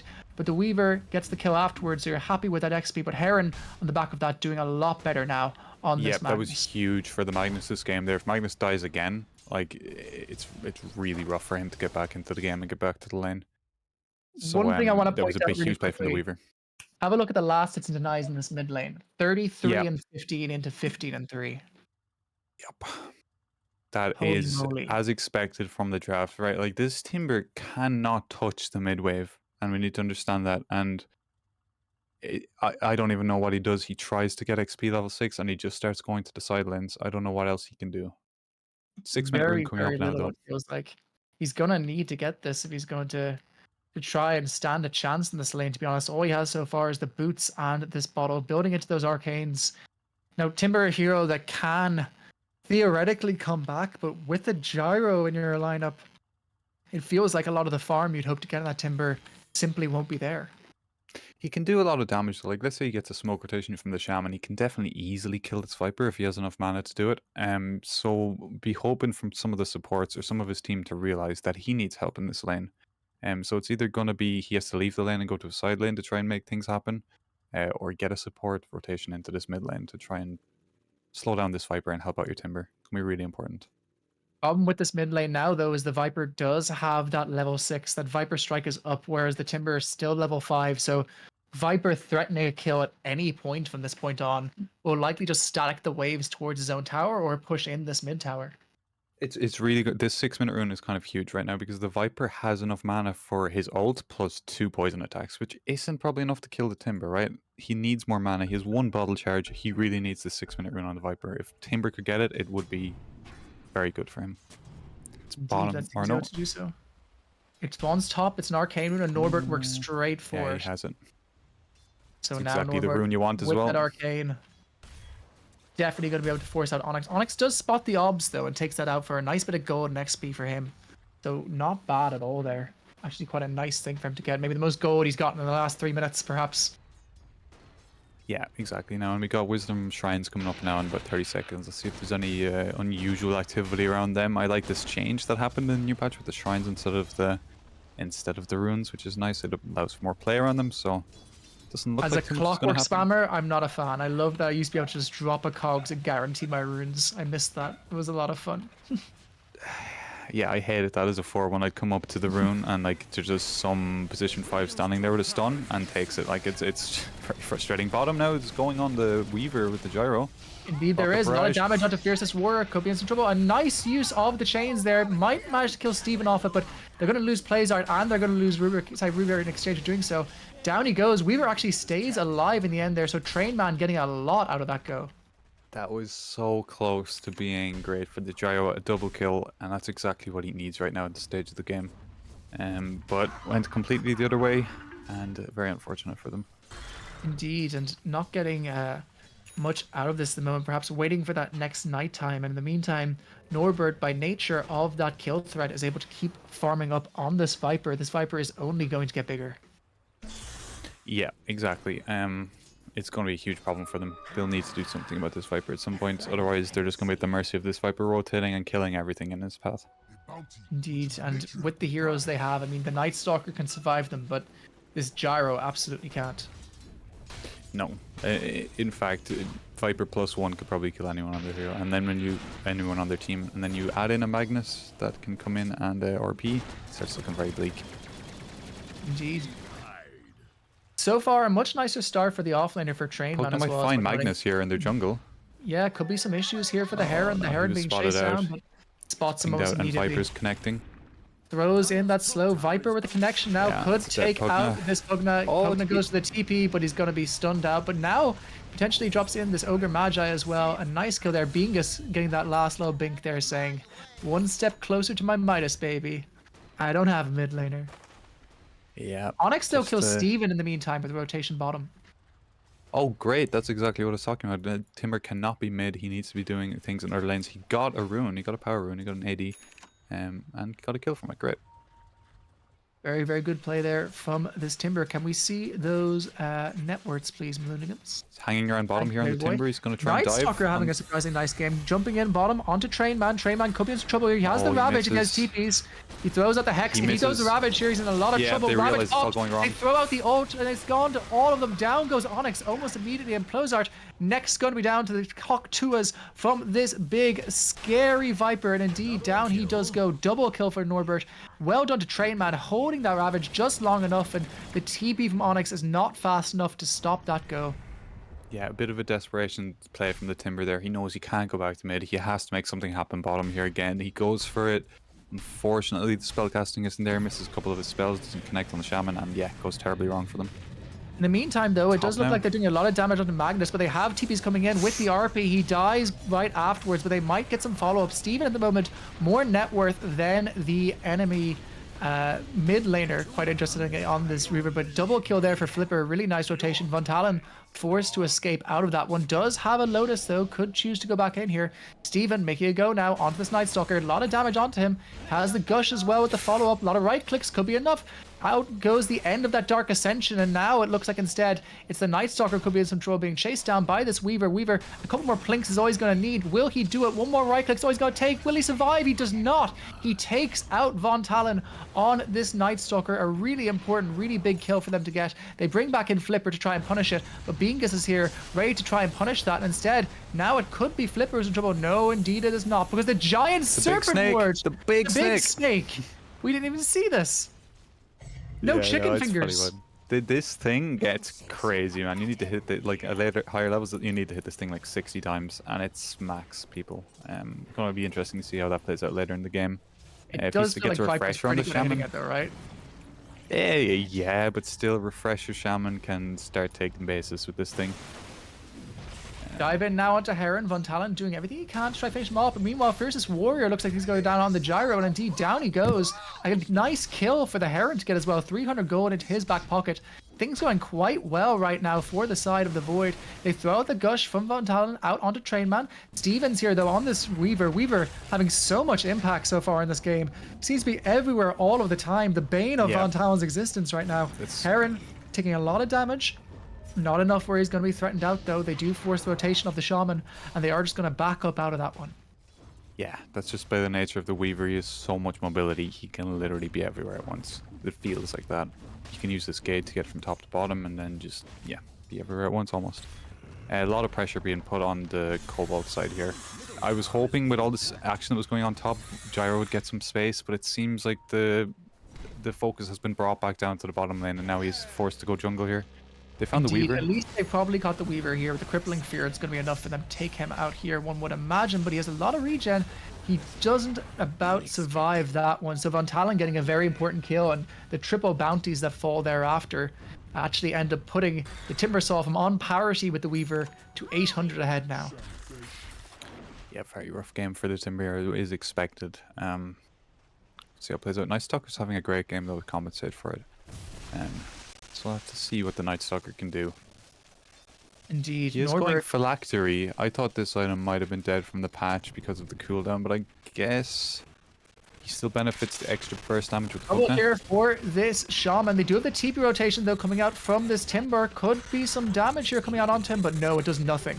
It does absolutely nothing. Norbert cares not for the rotation of the Timber. Gets another kill onto that Viper. We saw just how little that Timber is able to do in terms of that damage. But top lane, Von Talon's getting another kill. He is absolutely popping off this game on this Night Stalker.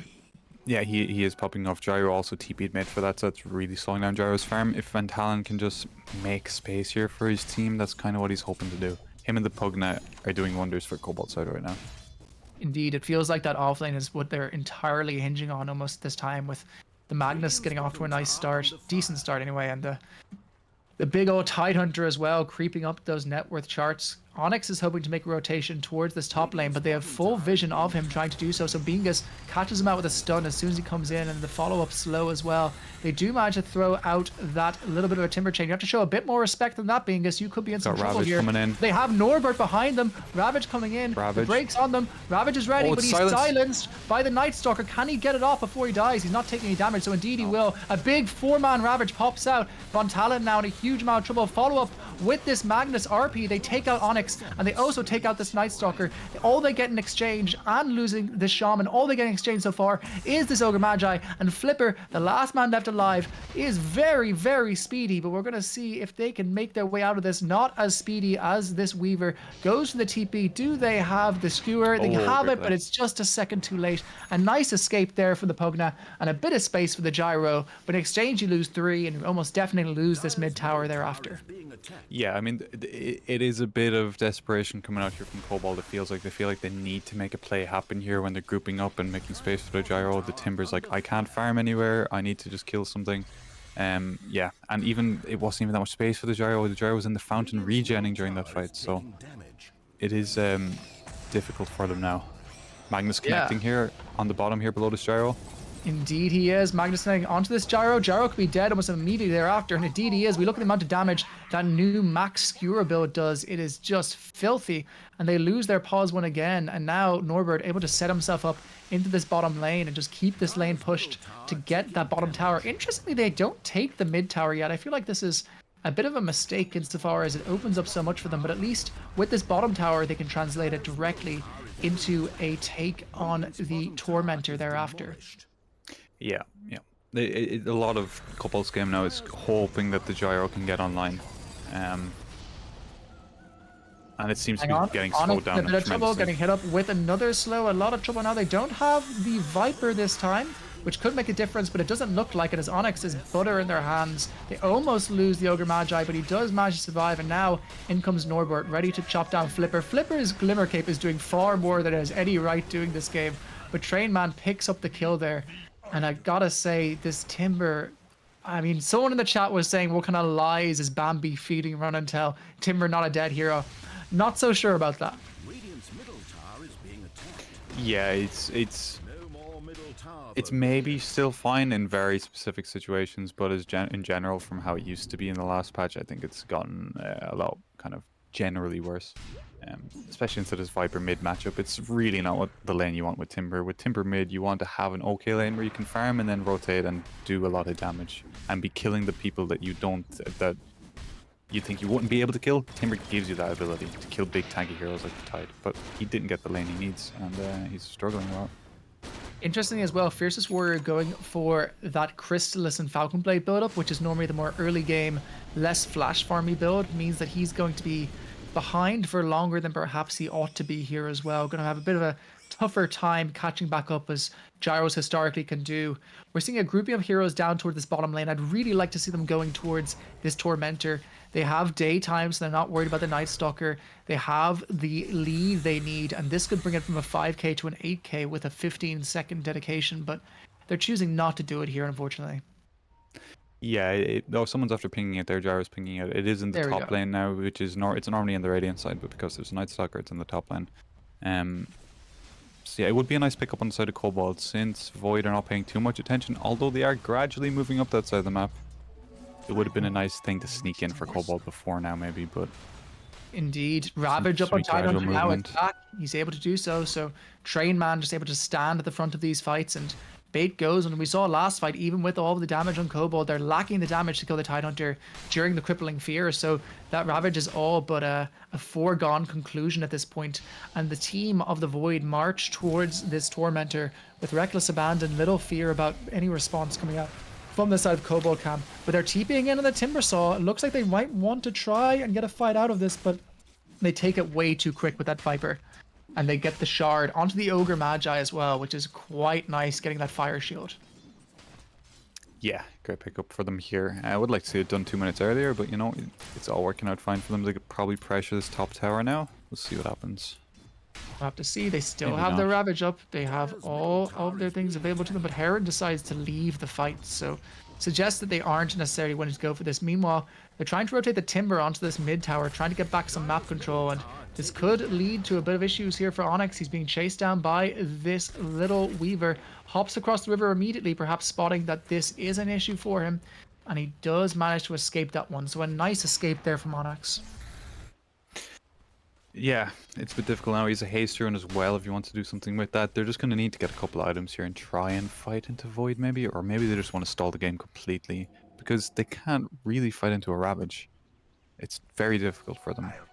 Especially a Ravage fear it. with a follow-up from something like the big ORP and the amount of damage this Viper pops out with that double Viper hit in a circle. It's way too much damage right now. Yeah. And it comes down to as well, like Void's kind of team fight is relatively easy to execute here. They just send their Tidehunter in to Ravage whenever, and then they have a Magnus waiting on the sideline with RP and lots of saves, lots of big team fight. Harpoon now picked up for the Magnus. I think the big item they're waiting for now is most likely Train Man's Blink. Once they have that Blink on this Tidehunter, their fights become, as you said, quite cookie cutter. They're able to do, or able to choose the targets they go on to a much greater extent than the side of Void are able to do. Yeah, I'd even question if he needs this Blink on Tide, but I think they can just run at a tower. If I'd rather see a shard on the Tidehunter right now, just run at a tower and then shard one of their cores like Night Stalker, Gyro, who's very fast, and just run them down with the Viper. I'd like to see, but Blink's also very good for getting positioning for Ravage. Indeed it is, and right as we say that, they start walking down this mid lane. It looks like they're going to start going into this jungle. Could try connect onto this Timbersaw. If he's not careful, he's spotted out by those creeps, but he does know that he's been seen, so he manages to get out of that one. Flipper, though, not so lucky. Manages to go on the Ogre Magi, chooses to make a go here. They have Heron here in the fight. He has an RP if he wants to use it, but it looks like the Ogre is going to go down first, and now the Timbersaw connecting. He has the Skewer, he has the RP. He's going aggressive instead of running away, but he doesn't have the follow-up to be able to do so. Heron in a lot of trouble. Hex out onto the Tidehunter that needs the Ravage is a little bit late, so they do manage to get away there on Von Talon. They still haven't used it. Pop goes the Ravage, in comes the Viper. This Timber not long for this world now, getting all the HP from this Pugna, but his own Timber Chain forcing him away from that. And now Fiercest Warrior, no mana on this Gyro. Gyro pushed far away from his team. The amount of damage coming out from that big skewer. It looks like Von Talon will be able to take out the Weaver, but is a Weaver worth it for your own life? It's not. Steven takes him down with the bug. Now Flipper, last man left alive. I think Flipper's done the most damage on his team so far. A huge amount of damage coming out of this Pugna. They said, okay, let's just get rid of this ward. I'm done with this silliness. Norbert doing a huge amount of damage onto him as well. Another skewer comes out. It's almost a team wipe. It's 4 so far. Make that 5. 5 for 1. They lose their Weaver, but gain the entire enemy team in exchange and an 8k lead. Yep, that's pretty much just sums out the team fight versus team fight on these two drafts. They gave it a really good try there, Kobold, but they just couldn't get the damage in on the cores. Both cores surviving their Magnus and Viper on very low HP relatively. Indeed, and now they're able to walk down this mid lane, stretch that tower advantage even a little bit more. I'd love to see the Viper maybe going for something like the Shard here to enable that push just that little bit more. Getting that minus armor on towers is pretty gross, but they've taken down most of this mid tower. That top tier 1 still standing, probably the next objective they're going for. And now Blink finish up for that Tide and moving in towards that Shard. Won't have the same issues of having to walk in versus that Hex as the last fight.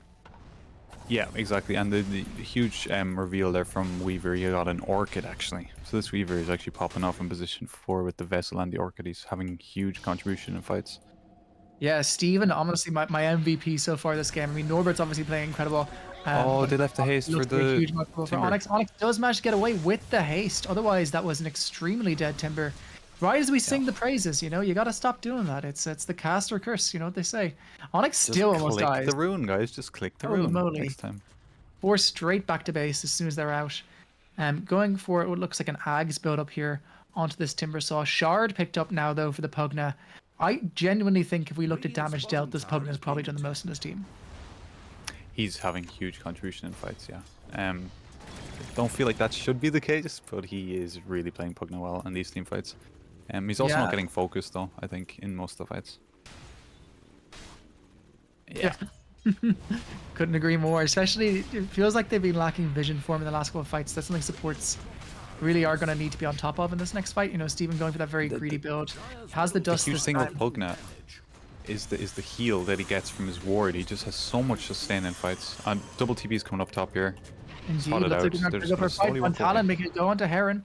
Done almost out from the Ogre Magi. Going in on Onyx here. Norbert is here. Ravage is ready. The Ravage is huge. It's a 5-man Ravage. Ginormous from Train Man. Pops out. Onyx looking extremely dead with that anchor on top of him. Trying to walk away. Might just survive. But at what cost? They're going out to Train Man. Train Man taking a lot of damage here on that Tidehunter. Follow up with that RP. It looks like they're going to get Train Man in exchange for this pause 1. They take out the ward from Flipper. And Flipper this time, they've chosen to focus him instead. And down he goes. It's still only a 2 for 1. It could have been a lot worse. Now Heron gets taken out in the back lines by Von Talon. A huge sneaky play there. Meanwhile, Onyx gone on by this Weaver, and Onyx indeed going down in the back lines. Plays out also going down. It seems like Norbert though has taken no damage, is still ginormous on this Viper. Doesn't choose to take out the Night Stalker, but what looked like a disaster 5-man Ravage turned into a better fight than it had any right being. Yeah, that's exactly the impression I had. That looks so bad from the start, but something is just holding it down, and I think it is the Pugna there in the middle. Did you see the massive ulti he got off his ward? He was sucking on everyone in that team fight. You know, he's doing huge things in these fights, and I think that's really the core of what's keeping them in these fights from Kobold's side. It is 5.6k damage dealt by the Pugna in that fight alone. Yeah, That is huge. insane. Look at his damage comparative to the rest of the team. That is absolutely insane. That is a huge Pugna. And his items are relatively low. What is this hero? Is this hero broken? Hello? It's just Sam. Flipperdolphin is an absolute Pugna fiend. It's his absolute favorite hero. Pugna, Jacaro, every game. You can't give this guy this hero. He's too good at it. Good thing he wasn't Weaver, playing when we hit them. Weaver decided not to get his +2 swarm attacks to kill at level 15, which a bit disappointed about. It is a very nice talent, especially considering his facet he has, that he gains experience based on the swarm. The beetle swarms, or swarm beetles attacking. Instead goes to the X level on Gemini, which to be fair, this Weaver's goal this game feels like just dive Onyx continuously. Like that, ever since that Orchid's been picked up, there has been no peace for this Timbersaw in this game.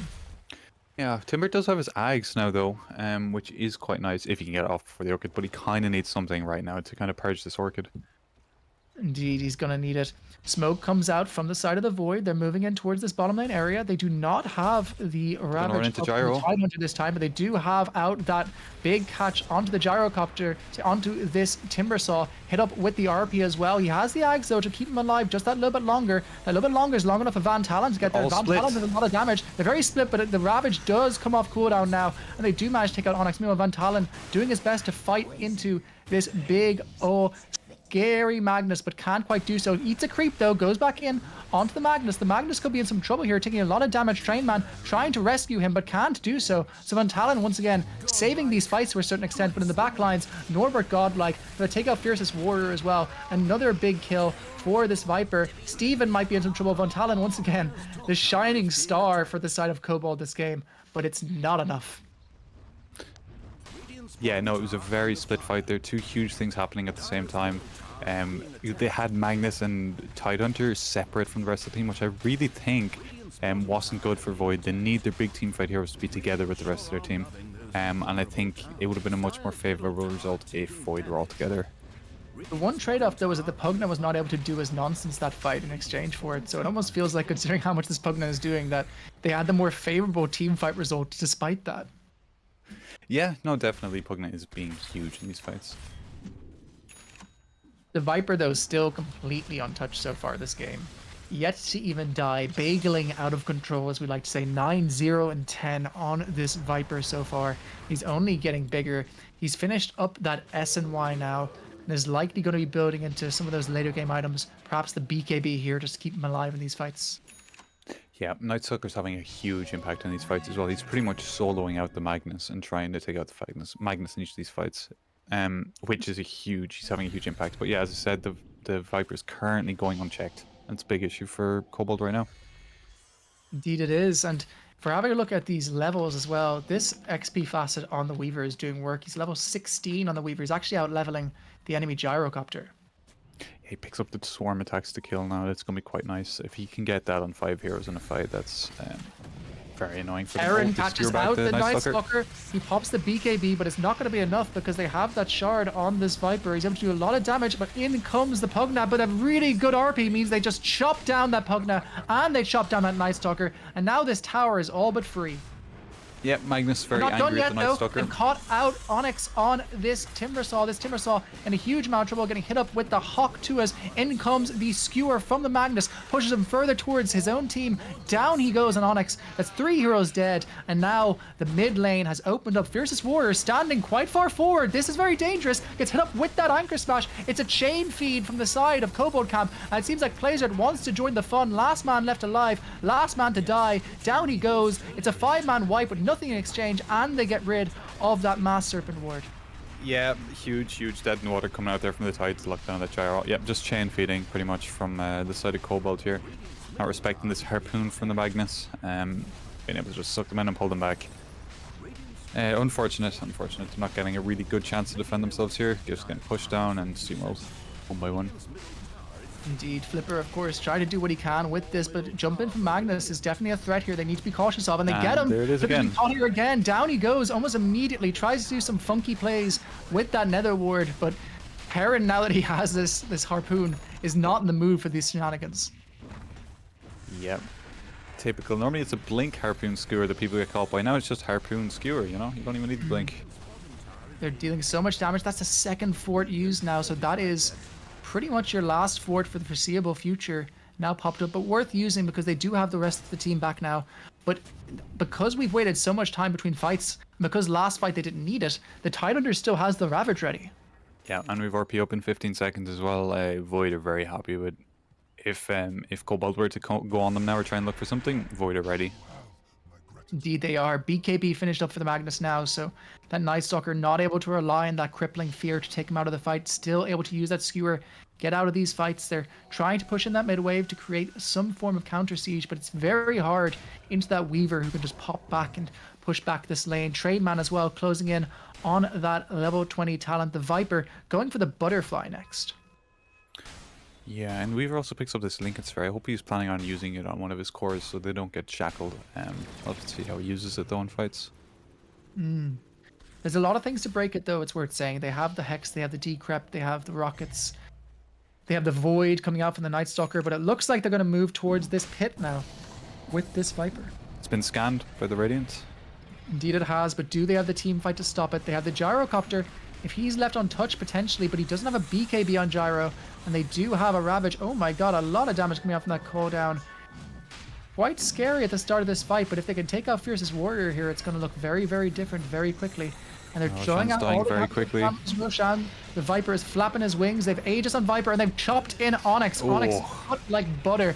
They tried to get the follow-up with the two supports, but down goes the Gyro, and down goes the Shaman immediately thereafter. They try to make it go onto this Viper, but Viper has DD, so he says, Von Talon, do as you wish. I care not about your silliness. They get the silence out onto this Pugna. Pugna has the TP away, so she is able to escape there in the end, but there's very little to stop this push into base at this point. Yeah. Lovely nosedive coming out for Viper, and Nightstalker is dead. Yeah, crumbling here from the side of Kobold. They were kind of mixed. They weren't together with the decision to contest Roche there. I think Nightstalker was bottom, and they call it. Indeed, it wouldn't be Div 2 without a Game 3, folks. After what looked like a very strong showing from Kobold Camp in Game 2, Void pick up this game and take it firmly in their favor. It seems like an outdraft rather than an outplay, though, so stay tuned. We'll have Game 3 coming to you very soon.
Dyer's ban.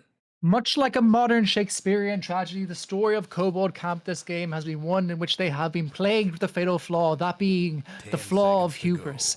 Picking a mid Timbersaw last game put them in this position now where their backs are against the wall and they are facing elimination at the side of what looked like a well-oiled 10 Void seconds to machine. go. And to take you through the analysis of this machine, I'm running to 5 taking the boost. seconds. Key, how are we doing?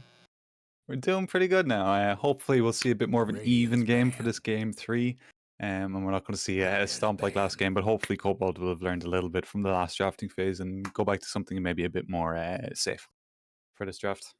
Seems like Void are 10 switching seconds up to go. their strategy a little bit here. No, they're switching. They're saying exactly the same. They're banning out the 5 Abaddon seconds. and the Leshrac as they have in the last game. They don't want Onyx getting that Lesh. They saw how good he Dyer's was ban. in game 2 on it. On the side of Kobold, they ban out the Zeus, which they banned out every game, and the Tine, which they banned out every game. Almost identical bans from both teams. They're happy to run this back, 10 with the seconds exception of to the Lesh go. being the change. Yeah, they're getting first pick on the side of Cobalt this 5 time. seconds. I imagine a Jakiro might be banned out here. It's not give them Or that. Lifestealer. Yeah, it depends on what they think that Cobalt will go for on the first pick. Leicester is obviously quite strong right now. We'll have to see. This is probably the conversation that they're having right now, and then they're probably going to decide what they're going to pick up for themselves. If it's going to be the Tide #1, I wonder would Cobalt consider banning out the Radiant's Tide again, ban. or are they going to let it Radiant's through? pick. They let through the Tide and take out the Magnus, and in return they take out the Jacaro pick. for Sam. So we might just see And there's the immediate pick on the Lifestealer, yeah. Lifestealer, and there it is. Bit of a scary first pick there. And a immediate response, Void pick up the support Weaver again, which had great impact last game. Yeah. But as you said, like it can win lanes. Maybe they'll pick up the Tide to go along with it as well, and just get so much minus armor. Quite an evasive hero as well. Can just keep scooching into the Radiant's Lifestealer and ban. laning. Cause a lot of chaos. And they banned out the Tide there. The respects ban for the Tide last game provided them Very a lot needed of. when you pick Lifestealer as well, right? You don't want to lane Lifestealer into Tide. Well, it's not the worst, right? It's a big tanky guy you can hit, but it's not Everything. one you're gonna Lifestealer is good kill. into everything, dude. It's like the only thing that's 10 okay. seconds to go. It's no despair in 90% of the game. They banned out the Tiny already. Could see something like maybe a Darkseer with the Weaver could be quite nice, actually. Darkseer is quite strong in this patch, and we haven't seen it yet in this series, and I would like to see it. I think it's very fun here to watch him play and can create some very fun team fights. In some ways, 10 quite similar to seconds the to Tide go. as well. And Weaver, a really good Ion Shell carrier. 5 seconds. Yeah, I do like that. I'm wondering if Trainman plays it though would be the main consideration there. Hmm. We're gonna have to wait and see. Other potential counters to the Lifestealer. Any ideas here what they could pick to try and counteract this? I'm thinking the Winter Wyvern 5 is the classic that we're seeing in Pro Dota right now, and one that's really good because if you end up having that Wyvern 5 in a fight, it could just make your Lifestealer chomp your whole team to bits. Yeah, that's very good. It's very disrupting ulti from the Wyvern there. Just general kite that they can have, like just stuns are okay. Just general kite, Yule scepters, halberds, all this 10 stuff that can seconds to just kite out the go. Lifestealer while you kill the rest of his team. Um, 5 seconds. if he doesn't get too big and scary, you kind of just want to ignore him for the most part, unless you have that damage to cut through him. Lesh obviously very good, which has been banned out though. So yeah, I'm not sure what they're going to go with here. Maybe they have some idea. Radiant's pick. Next pickup for the Void is the Hoodwink. So in terms of the ability to kite them, it seems like what they're going for. It is a hero they like quite a lot in Void. It does give that big burst damage that can surprise Lifestealer in those early ganks, but does put them somewhat on more of a 10 timer. seconds to go. Radiant's pick. Yeah, no, I like the Hoodwink pick here. It is along the lines of doing the kiting kind of play where you can keep throwing out bushwhacks and keeping this Lifestealer tied up. Now they go with the Brewmaster here. It's a pretty decent follow-up. Yeah, we saw this brew in that game 1. I mean, limited ability to come into the game and that it fell off quite hard after the 10 laning seconds stage, to but go. felt like it was getting the aura items that Kobold needed to win the 5 game. So we're going to seconds. see if he's able to do that again this time. Feeling a lot more confident draft this game than in the last. So far picking up some quite meta contentious heroes, especially. I know I'm harping on about it, but I fear Lifestealer. I fear it. It is the #1 thing I avoid in my pubs. And yes, I am bad, but yes, it is good. Yeah, exactly. The new changes to Lifestealer make him an absolute menace in this current patch. Relatively easy to execute as well. Not a hugely skill-based hero. You can just walk around and right-click people pretty much. Yeah. So we're gonna have to see what Void come up with to answer this, and maybe they Dyer's have some pick. ideas. Lion. Their heroes have been banned out though. Their Magnus is banned out. Their Viper's been banned out. There's They a picked up the Lion coming out now. Lion as the next pick. Once again, not a hero we see a ton of at the moment. It's picked by some hero specialists in the pro scene, but not the most common in the world. 10 It got seconds a to nerf go. this patch, and that it no longer is able to deal with illusion carries. I'd love 5 to see an seconds. illusion carry on Void here. Something like a Naga, if they play it, could do bits on this lifestealer and no longer fears Lion. The Radiance Lifestealer Yeah, build though true. is good against Yeah. illusion heroes and kind of negates a lot of their attacks. Like Lion is always going to be a good hero because you just get a blink on him and you have an instant hex on a stun, Could we see a and a burst TB? damage. TB, I've been seeing a bit of TB this patch and it could work out. It's going to really matter. I just want to see a comfort hero on Heron, even if that means a Juggernaut. Like I know it might not be the best here, but I just want them to play some good Dota and play comfortably as well. Um, Slark they'll need still also available for them. I mean, not Dyer's ideal pick. into Lion, but not a bad pick. And there it is. Yeah, they're going to want the Slack to gain up a lot of stacks in team fights. I'm a bit worried about the Broodlings in fights if they're going to be able to clear them out with this lineup, and maybe they can resolve that issue with their offlane and mid. Yeah, the mid Radiant's Earthshaker pick. is still there if they want to use that to take this out. And they take the Slardar as the counter. Nice to have into Lifestealer, actually. Okay, the double fish. Okay, that's an interesting double pick there. In Rest in theory, peace, Slider should Fish be and good this Creeps. patch. Yeah, Bring him back. Fish and Creeps 2 when. there's more water on the map, so it makes sense. Radiant's Fish meta back in. Ah, There's the Pug now. Let's go. ah. 2 in a row, baby. Provides a lot of save from the Slark and the Slardar. Any of his cores get gone on, he can blink in and decrep them. I think that's probably the most use of decrep 10 in this game, unless seconds you want to to pull someone up go. with the Lion. But yeah, obviously we saw him last game. It was huge. 5 One of seconds. those things that Faith Kian has been saying to me quite a lot this patch, which is that this patch favors long, slowly tickle them fights. And it feels like the side of Void, with the exception of the Slark, are dependent upon quite quick team fights. Whereas Dyer's Kobold pick. Camp are very much looking at having these long, sustained build-up lineups. Yeah, I would agree with that to a certain extent, but it's going to really matter on like their last hero here and how they're going to play their whole overall draft. Like Slack is a great ganker and he can link up with the Weaver and Hoodwink, and they're doubling down on minus armor. 10 Maybe they have seconds some to ideas go. around there with the Swarm and a minus hero off lane that they can just win the lane. 5 seconds. I'm going to But yeah, call for mid a Storm Spirit. And the reason I'm calling the Storm is if you can for get a who? Slardar for the side of Void, you can get the Slardar inside the Storm and jump that Lifestealer. That's one of the few ways you have to kill him here. A Storm or an Ember, maybe. Yeah, it could be great heroes. And do their mid plays that? He does. It's Dyer's Norbert's most ban. played. Okay. Could be really nice for either team, to be honest, though. It's also nice to have the Lifestealer bomb inside that, but I don't know. It feels kind of susceptible to grief if you pick it on Kobold, and that there's a lot to counter it in terms of the Hoodwink stun and the Slardar stun.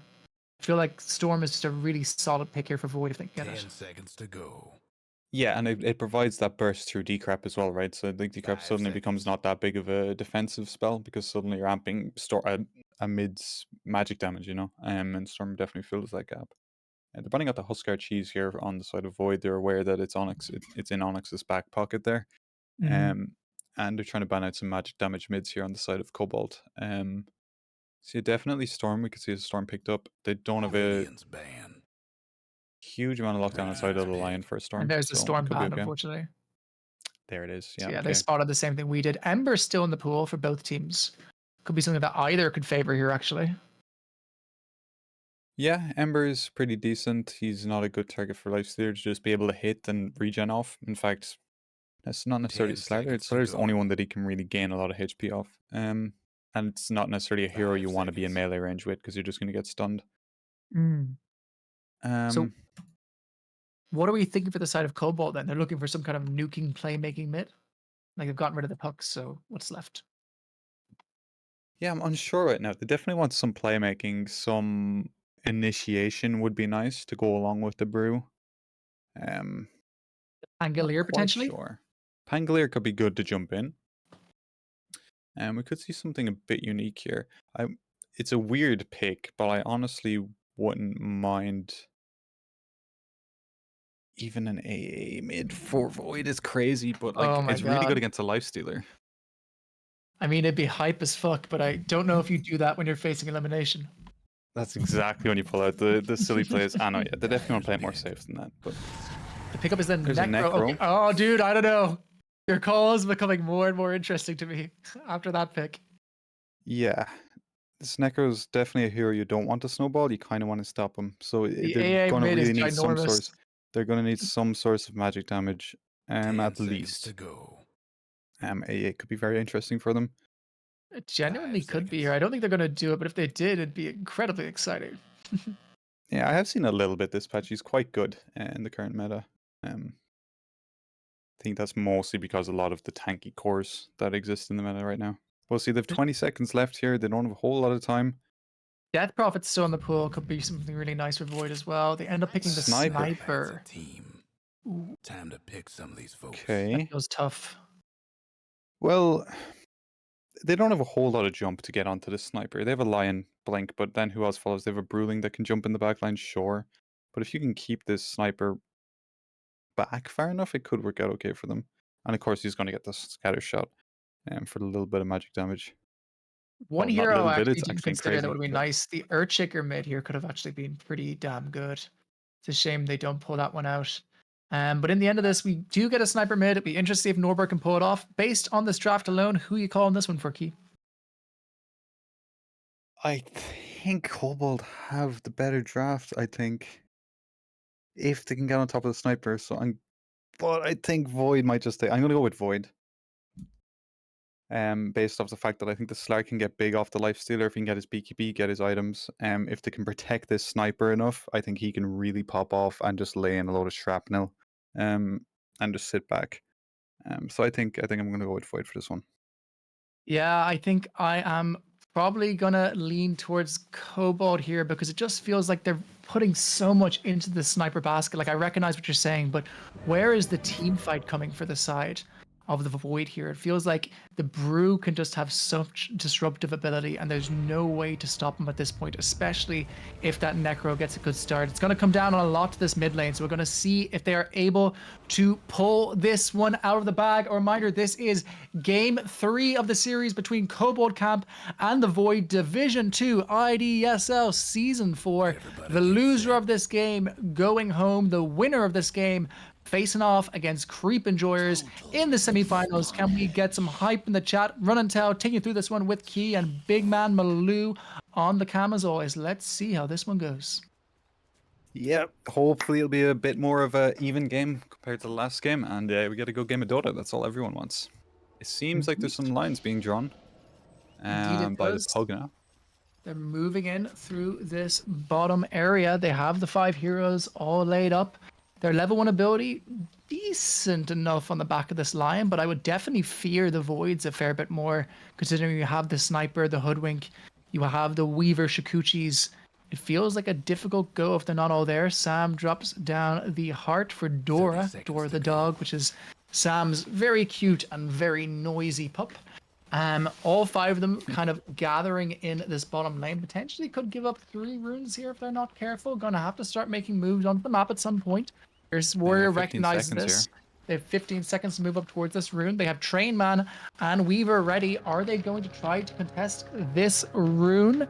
They still have a Lion in the back. It doesn't look like they're going to. They're going to instead choose not to fall for that bait and trade off the 2 runes for themselves, taking both the top and the one in their own jungle.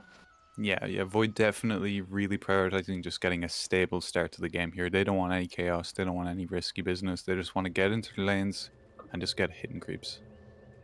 Indeed, it seems like it. This is one of those games where their last game jitters are going to be important. Onyx, of course, had a very difficult game last game. Going to be really important to see if they are going to be able to pick it up for this series when they really need to. Yeah, interestingly enough, I think this Necro probably struggles a lot against the Sniper in the lane. Because of the scatter shot?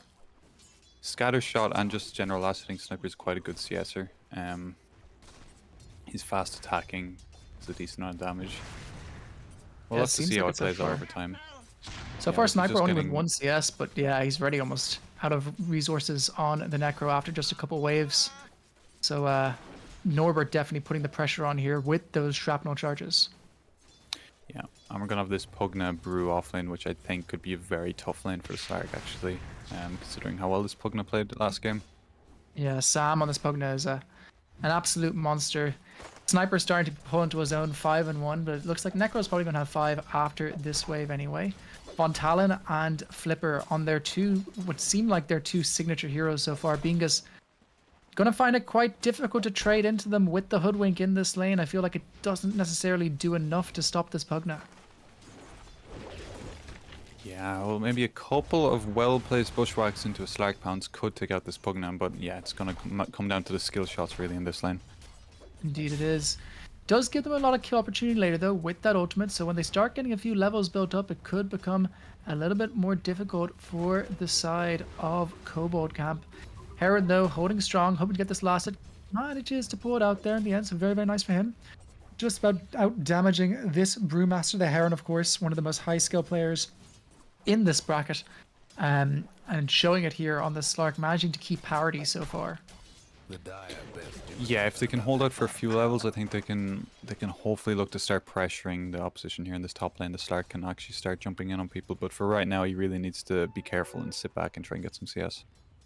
Speaking of pressure, so far Norbert having a really nice start to this game on the Sniper, doing a number on Onyx, it seems like, dropping another drop onto his head there. We see just how much HP he loses from that. No ability to deny that range creep either, so the Sniper with a very cookie cutter lane at this point. Wait 10 seconds for shrapnel, drop it on wave, kill range creep, plink enemy hero. Yeah, it's going to be interesting to see what kind of build he goes with in this game. I imagine he's just going to go pure right click to sync up with the Slardar and the Weaver's minus armor. Can you imagine a full team with Swarm on them and Sniper just right clicking? It's going to be a lot of damage. The one saving grace though so far is that the Lifestealer is off to quite a nice start. 12-0 so far on this Lifestealer, but so far all 3 of the top cores coming out from the side of the Void, having a really nice start to this laning phase. Trainman having a Stormer actually. Yeah, he's doing quite well on the starter. It's an okay lane for him. Even if Sniper takes all of his mana, he can still go up and right click things. He's not too worried about it. They might actually go on the line here. No, we've got stunned. They still might. They have the blood grenade on him. They don't have quite enough to reach him. Almost, he's right there, but it's not enough. The Lion has the windlay's wind too lace. big, but he's diving it. He's gonna have another stun in a second. He's really careful. He gets the double stun, and now Fiercest Warriors on top of him. They get the first blood gold. Is that enough though? Because you're trading off all of that extra HP onto the Lifestealer. I don't know if that's worth it. How much is it now? 25 HP plus 25, easy. Plus 40. Yeah, he has the facet. No, it's. Oh, damn. Okay, nice. Yeah, it's a big deal, you know. It's a bit of a scary thing to give away. But the Sniper now definitely starting to do a number in this mid lane. Even enough on last hits, but the deny difference is very huge.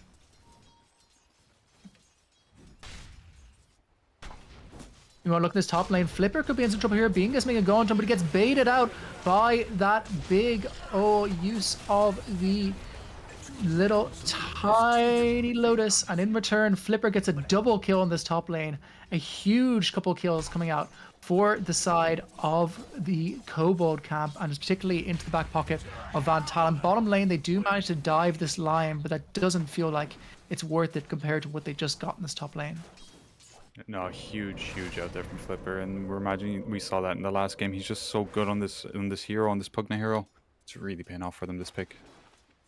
Yeah, that was a huge turnaround. What looked like an almost definite kill turned into almost sort of 1k exchange, and actually changes the favor of these lanes entirely. Things were looking very good for the Void, and now they're looking significantly worse. And Bingus now being chased down by this big, scary Brewmaster, and on top of Slark, he almost kills himself with that pounce, and he's still being chased down. A nice slow comes out from Bingus. It doesn't connect on the Q onto Van Heron. 2 heroes incredibly low. They don't manage to take them down, but they're not even done yet. Van Heron able to heal up with that innate and is able to come back into this lane, but things look like they're only going to get more difficult for this safe lane. Yep, that's it. They're just trying to bully this Slark right now, making him feel like he can't even come up and hit the wave, and it's working. Like, he needs to be able to hit this wave right now. Indeed. Whereas Lifestealer is just having a great time. He's throwing out all the acorns he can, but every time he does so, these nether wards are just taking out half his HP, so it's not worth it. And they have so much regen coming out from these wards as well that it's just a slow bleed, and it feels like it's only going to get worse. Yeah, the only hope they have is if they can take out the ward like Stark just did now.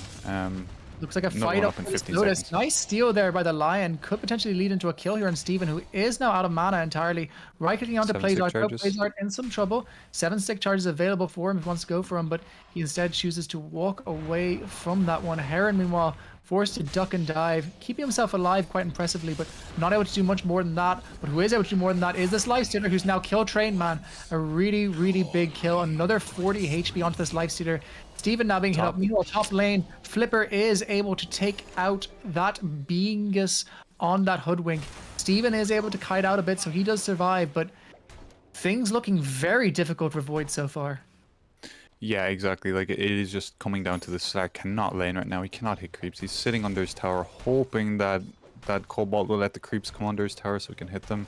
And similarly, bottom, like, started having a hard time laning against this Lifestealer. So both side lanes not going great. Their only saving grace right now is like Sniper's having a good game on mid so far. It just felt like a couple of small decisions turned these lanes entirely, and when they got those levels, they just couldn't deal with them anymore. And now they're going to find it difficult to pull this one back, especially because the Brewmaster's going to have 6 soon, so your kill opportunity is all but gone.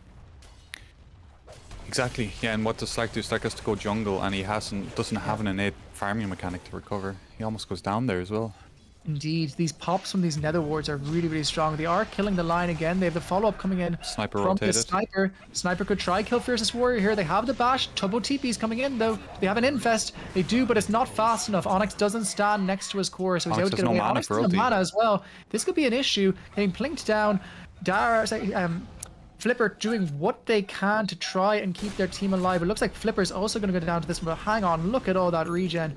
Steven could be in trouble instead, but it looks like instead they are going to pop him down. A really successful rotation there. Does manage to save this, and now they're able to go top, where there's no ultimate on this Brewmaster, so Brewmaster could be in some trouble here potentially. Has those big heals though, so is able to walk away from that one, but Heron finally able to click some creeps. Yeah, that was huge rotation from Sniper.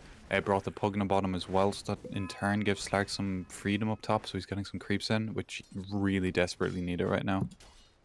Indeed, and Heron, if he gets big enough, will be able to potentially carry this game. It's not ideal into the Stun of the Lion or into this Necrophos, but into this Lifestealer, this is one of the few heroes that can really stand toe-to-toe. Yeah, there's nothing I don't love more than toes. Okay. Keep that to yourself, Margaret. Oh, listen. Mine don't work, fun fact. I can't walk. Oh, Anyway, no. So, looking at... I suppose my toes probably still work. I haven't checked in a while. They're kind of superfluous right now. You should probably check that, man. You should know if your toes work. I mean, you could check for me. But anyway, Onyx. Oh my god. Go now out onto the Slardar. Slardar though staying alive, and they do have that ult on Slardar now with the follow-up of the minus armor as well. It's a lot of damage coming out. He's forced to go into a creep. They did surgery on a creep. He's come out of it now. He gets hit up with the stun. He has the bash primed on the Slardar. Really nice double stun coming out from the line. Means that Steven's going to go down, but Trainman could fight him to the death here potentially. One more bash is always going to need. Does he have the stun thereafter? He does not. So Fiercest Warrior gets another kill, but the follow-up assassinate for the Sniper does mean that they get their trade. Once again, it's another stack of the HP for that feast. Yeah, they decided to just fully commit there, and they didn't think about it twice. They just went until death, and I respect that to a certain extent. But maybe I think halfway through that they should have backed up and not given the Lifestealer 2 kills. But at least the Lifestealer died. It could have been worse. Indeed, it could. And Lifestealer, even though he has 133 feast, his farm is actually not incredible. Only 300 ahead of the Slardar. Obviously, the Slark having a good time. Go now onto this Pugna. He is such a pain for them to kill. Von Talon has 6 now, so can pop that Brew ult if he's in trouble. Pugna, though, looks like he might finally go down. One more click is all it's going to take from this Weaver, and indeed, down he goes. Von Talon has the Primal Split, can pop it here. Choosing not to hops in the end, but Slark goes down in the back lines. Sniper here, ready to take down these Brewlings. 1, 2, 3, down they go, but they do manage to get out of this. So they do take out 2 supports, but in exchange for a Slark, I don't know if you're happy with that, especially with the game the Slark's been having so far. Yeah, Slark's having a rough one. On the bright side, they did get a bunch of XP for a couple of their supports and heroes there, so it's not the worst trade. Yeah, Slark really needs to start finding something. He's trying to build a Midas right now, which I think is the correct play. He's recognizing that he doesn't have a farming mechanism. Onyx caught out now by this Slark. This could be a really big kill. They have the Assassinate ready. Steven is ready in the backlines as well with the follow-up of that Swarm. Onyx, nothing they can do here with no mana. Up Shit Creek, paddleless, paddling around, asking for a boat, but no boat shall come as Sniper takes down this Necrophos. Yeah, would have been nice if they left the kill for the Slark, but it's a bit risky there considering Necro had ulti, and better to just take him out. Slark also now trying to build into a Midas. What do we make of this decision? Is he far enough behind who needs this? I think he definitely needs this, yeah. He really needs some kind of comeback mechanic into this game. If his team can go ahead, the Sniper's having a good game, Starters having an okay game as well, Weaver's having a good game, they can create space for this Lion, Midas do to be not worth it. step up to the king. Do not miss your swing. He's forced out by Norbert. Norbert almost takes him out. Worth noting, despite the Slark's poor farm, he's ahead of the Necrophos. That is kind of surprising, but I think that comes down to the laning here against the Sniper. Sniper's such a good laner on mid lane. Like, how many denies does Sniper have? 16 denies? Pretty rough.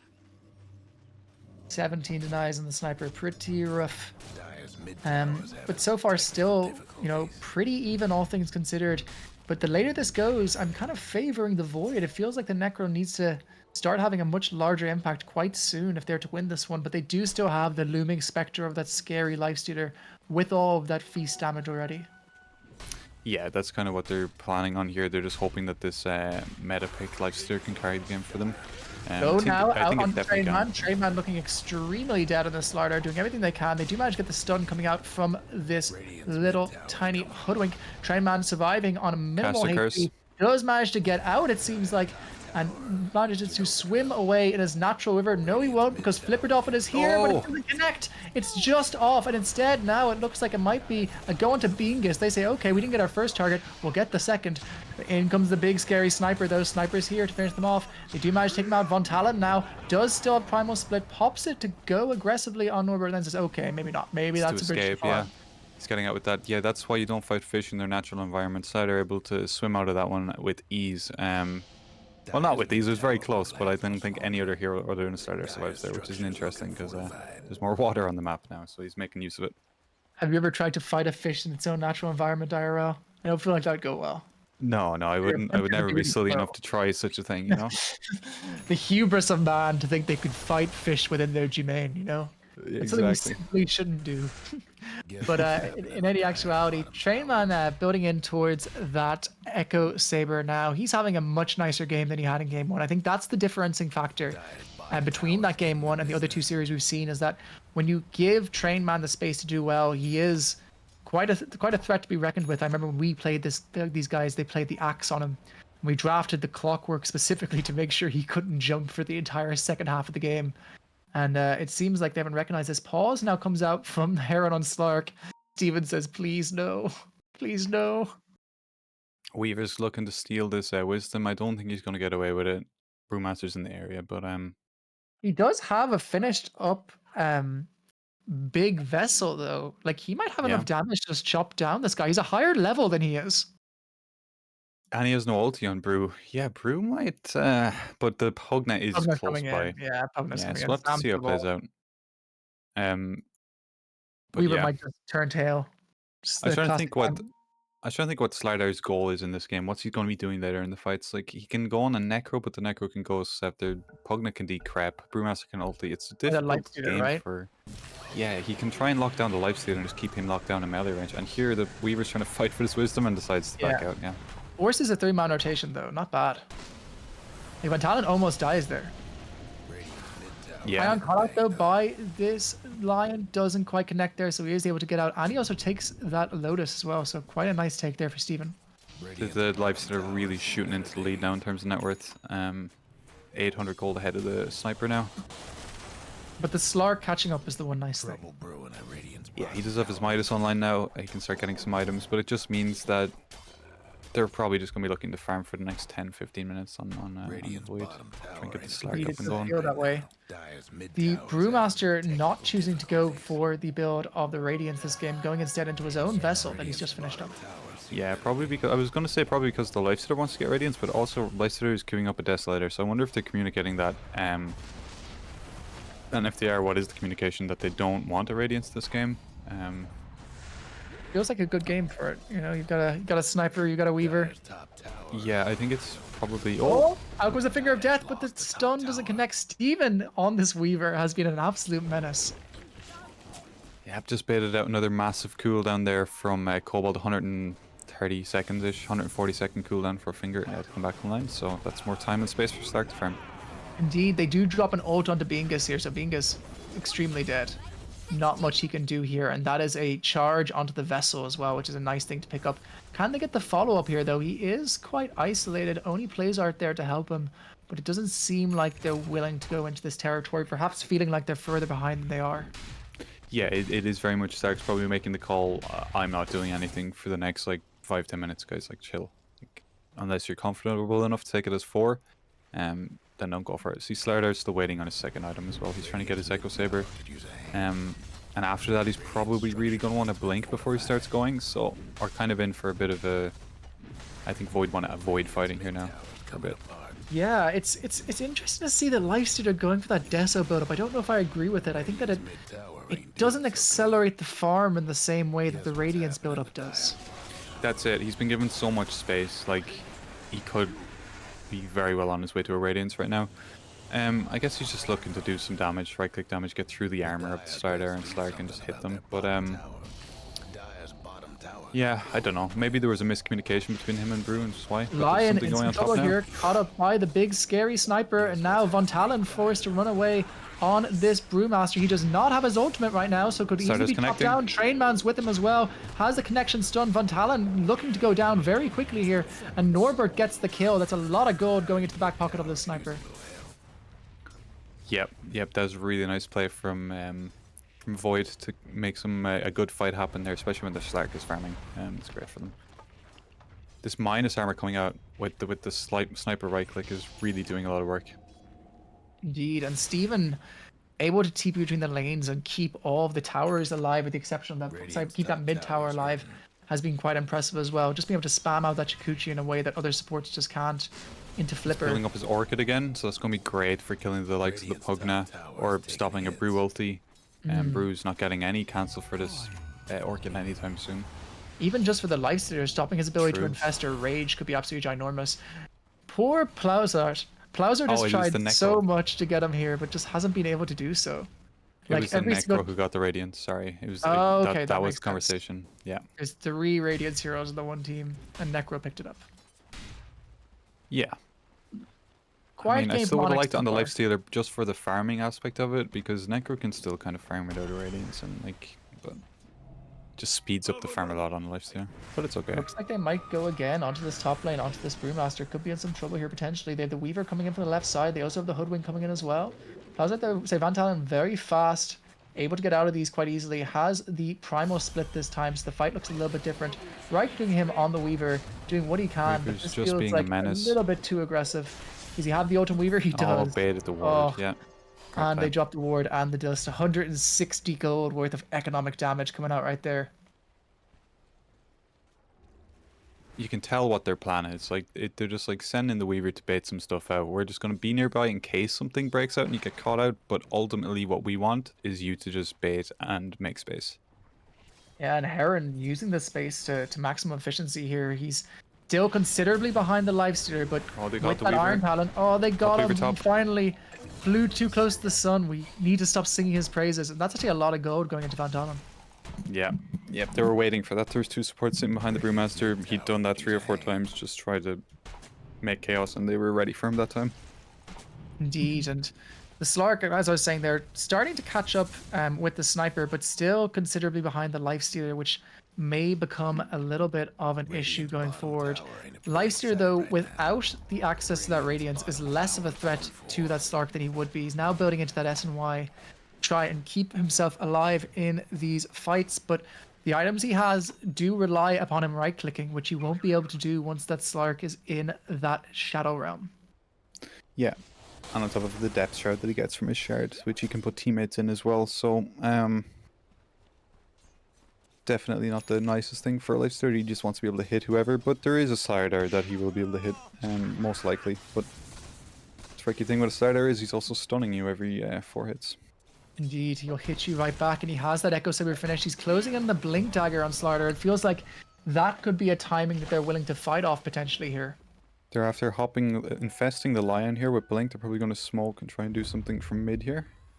Yeah, they've had enough of this playing keep away that they've seen so far. Norbert could be the target here, and he needs to be really careful because he has not built any defensive items whatsoever on the Sniper. Yeah, Sniper's a very vulnerable hero to ganking.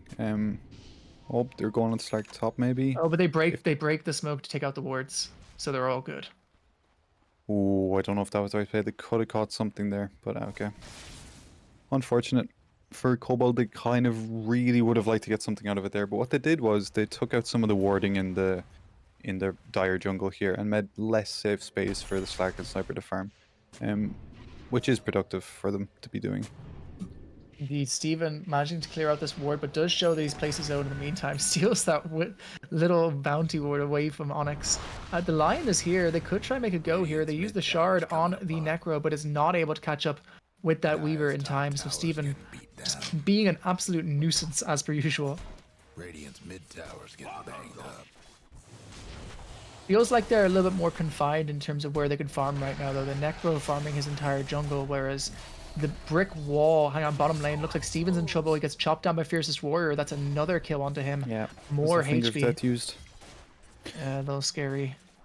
309 Yeah, so what's extra happening HP now. here, the Brewmaster's coming into their jungle. He's not scared really of anything.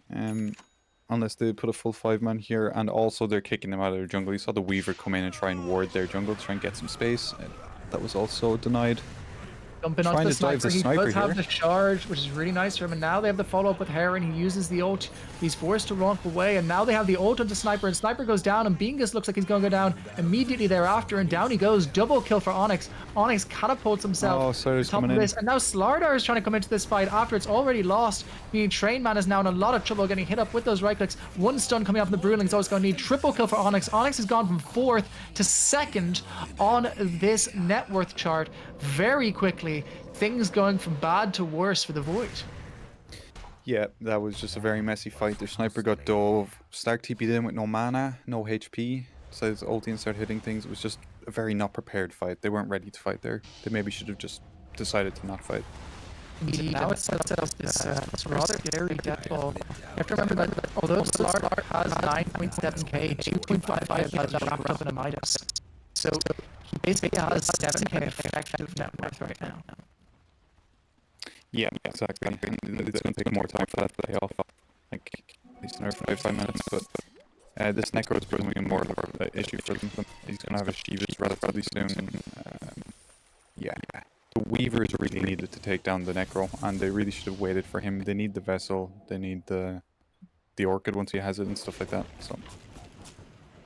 Yeah, it's one of these things where, like, this game, you know, is a quieter game from Onyx. He had a very tough mid lane, but he's managed, just by being left alone and these avoid fights, because they were able to stick the Brewmaster in the enemy jungle, they were able to just claim far more effective farm across the map, far more safe farm, and now they take out the Tormentor. The Shard goes onto Plazart, which gives him the AoE mana drain. Not as good as it used to be, obviously, because it doesn't clear out those illusions as easily anymore, but still a nice shard to get. Yeah, like they have this deep ward in the dire jungle here, on their top jungle, and it's not being dewarded, and it's giving them so much information to play as freely as they want, and that ward is doing so much work. That's probably what's allowed them to gank this Sniper on the mid lane as well. Yeah, so hopefully that gets dewarded. There it is, hopefully. Top lane being pushed in. Okay. They throw out the shrapnel from the Sniper, but he's fully under the vision of that ward that you just mentioned. In fact, all of them are. I mean, that Von Talon can run immediately onto Bingus. Bingus turning tail, running as fast as he possibly can, making like a sheep, getting the flock out of there. But Weaver's will he get Orchid up on fast enough? Courier. Doesn't look like it, because now Bingus being chopped down and he gets hit up with that ult from the Necrophos. A nice easy kill. Follow up with the blink in from the Lion. Jump out of Fiercest Warrior. They take out Train Man on this Slardar. Steven forced to pop his ult also, and they get nothing in return. 9k net worth lead very quickly for the side of Kobold camp. Yep, their heroes are just melting from this Necro. And Brew's being a very good frontliner here. He's running at them absolutely fearless, and he knows that if he gets turned on or anything bad happens, he'll have enough HP to survive an ulti. Yeah, it feels like there's no reliable target right now for the side of the Void. Insofar as, like, you can't kill this Lifestealer in your burst. You can't kill the Brewmaster via his ult. Your Pugna is keeping everyone else alive by just standing behind them. Sniper's in trouble. Sniper now Again, also it's went in just a trouble, ward. caught out and shopped immediately by Flipperdolphin this time. Steven tries to do some right clicks onto the Pugna, but very little he can do. This vision control, this map control has been the name of the game this game, and it means that they are now at 11k net worth loss for 25 minutes. Heron able to do nothing versus Onyx, who's just running straight at him, forced to pounce away back I into mean, his this own Necro is a middle. lone bottom. If he gets caught out here, he could be in some trouble. They have 4 Yeah, heroes could be here. some hubris here. He's caught out. They Orc have it the out. silence on him as well. Really nice catch here. Could be very important. Follow from the Hoodwink as well. That is a dead Necro, but he does manage to pop that out for a second. He's probably only alive for a second or two longer, but that's going to be enough for Heron to get the kill as well. That's very big. Yeah, that's very big. What they needed, the Necro just playing very far out of position there. I'm not sure why he is there underneath their vision. But, yep, great pickup for Void. Yeah, a little bit greedy there for the Necro. They could have probably just deathballed together as 5, taking the bottom tower. Even a Roshan right now would be quite easy for them to do with that Lifestealer.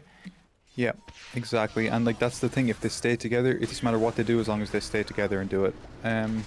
They're going out in the Slardar now here top. They're going out to the Slardar. They have the ult coming out from the Brewmaster. Follow up with that Finger of Death as well. Steven caught out by the Cyclone. Could be in some trouble on this Weaver, but they choose instead to disengage here. Begus and Steven chase them like into to the see them jungle. go Has here. They the have no silence Necro. onto the Pugna.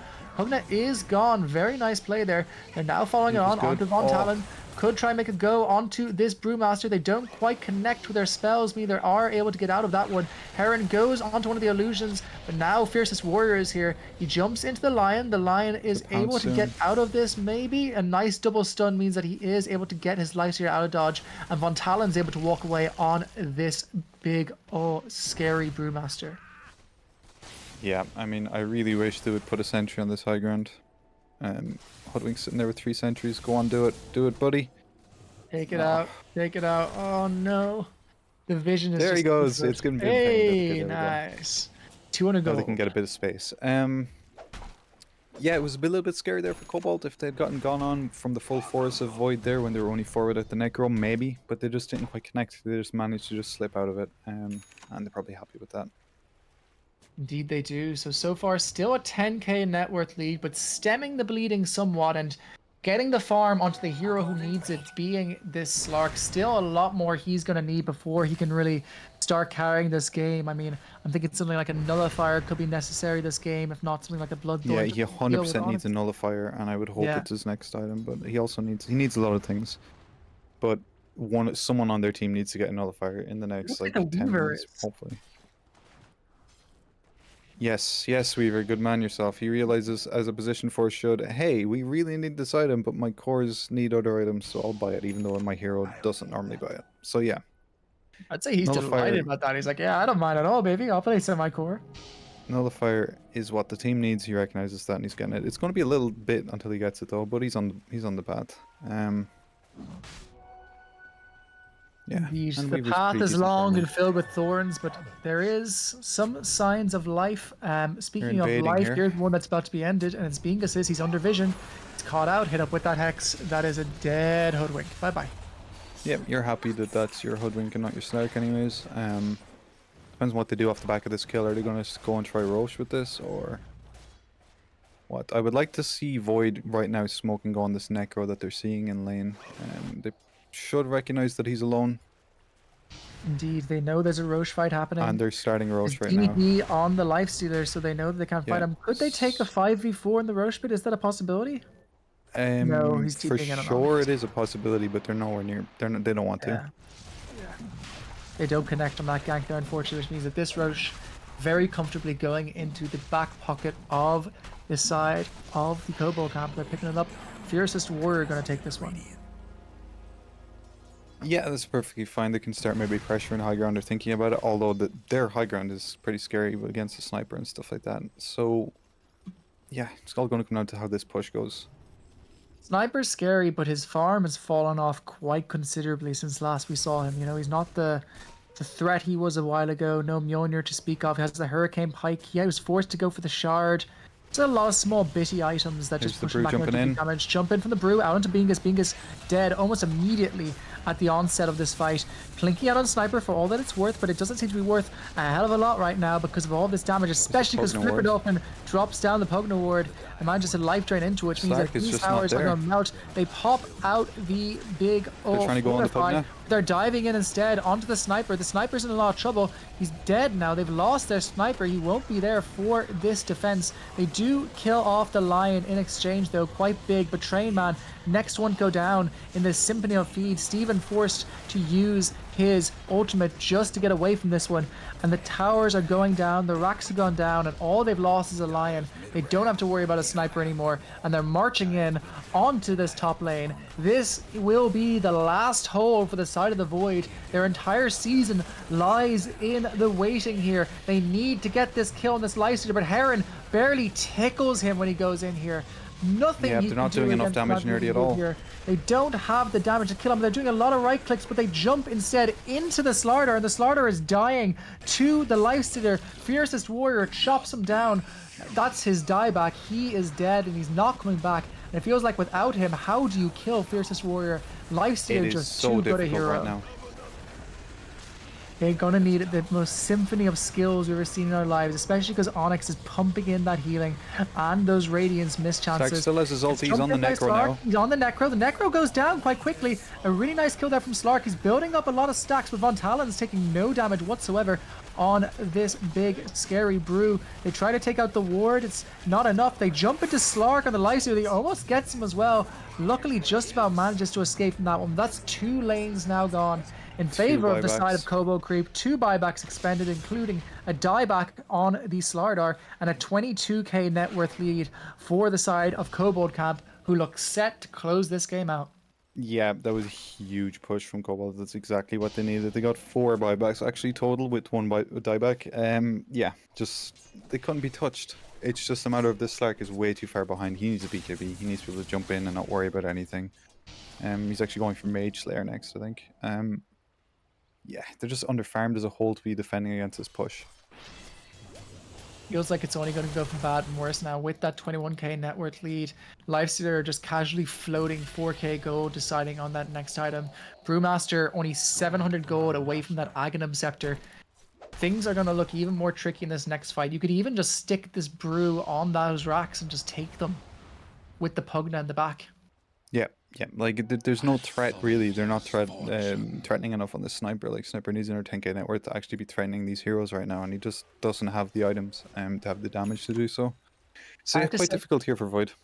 Yeah, like I have to say, a lot of this comes down to I was really impressed the way Von Talon played this this map in the mid game. His ability to just like close off the dire jungle so effectively meant that Onyx was farming one side of the map while the other 2 cores were firing the other one, and they were just able to get way more effective farm than the side of the Void were able to. They had great map control, yeah, because Van Dalen just recognized that his hero can relatively safely push into dangerous areas because he has an ulti to get out. So he used that and secured a lot of space for his team. We're seeing the results Really right last-ditch now. attempts here from Void now to try and see what they can come up with. This could be their last fight of the tournament. A reminder to everyone watching at home, this is an elimination game for Division 2. The team that loses this game, it's a series as we're in game 3. The team that loses this game is out of the tournament. And right now it looks like the Void are very much so on the ropes. Jumping from Train Man onto the Pugna, but he's caught almost immediately thereafter as they try to do this long gank around, but the Necro is here now, healing up his team, saving them, Oh, the and Pugna Train Man survives. instead is the one who's in trouble. The Pugna survives, even tries to take out Train Man himself. Train Man is just about creeping out of this one. Hoodwink is the only casualty so far. What looked like a big fight ends up being actually rather inconsequential, but there's no TP on the Slardar, which means he's going to have to walk back. Meanwhile, Norbert's being jumped in upon. He's hexed up by the Lion. He's going to be stunned up with the follow-up. Down goes the Sniper. That's Norbert down, and down goes Steven on the Weaver. That might be all she wrote for the side of the Yeah, but it Void. looks like The it. tournament life is standing in the lines. The Heron is going to have to pull up the fight of his absolute life here, and I don't know how he's going to do it. I don't think Mega that's possible. creeps now for the side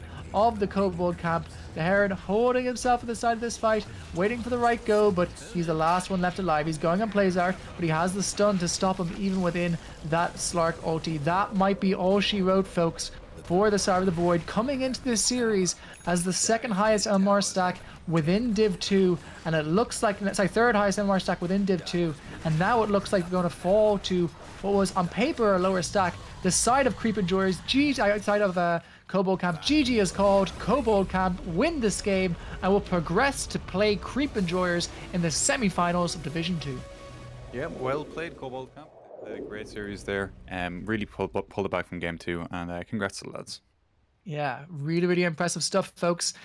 Just in terms of what is coming up this week, most likely on Wednesday, if you enjoyed some Division 2 action, you have another game, being myself and Key's lovely squad. We're going to be playing up against the side of Taylor's Angels. That's Taylor's Angels versus Stinky Steve and the BO Boys. Definitely worth checking out. And in Division 1, a very important game indeed, we have the June squads up against Monkey Kings. So keep your eyes set out for some more Irish Dota action. As always, guys, you could have spent your Sunday night doing anything. You could have been drinking. You could have been talking to your loved ones, finding meaning in life. You chose to spend it with me instead. Thank you so much. We appreciate you so much. Shout out to Big Boy Malou again on the cam for always doing such a wonderful job. And I'll see you guys all soon. Have a lovely evening and a great week. See ya.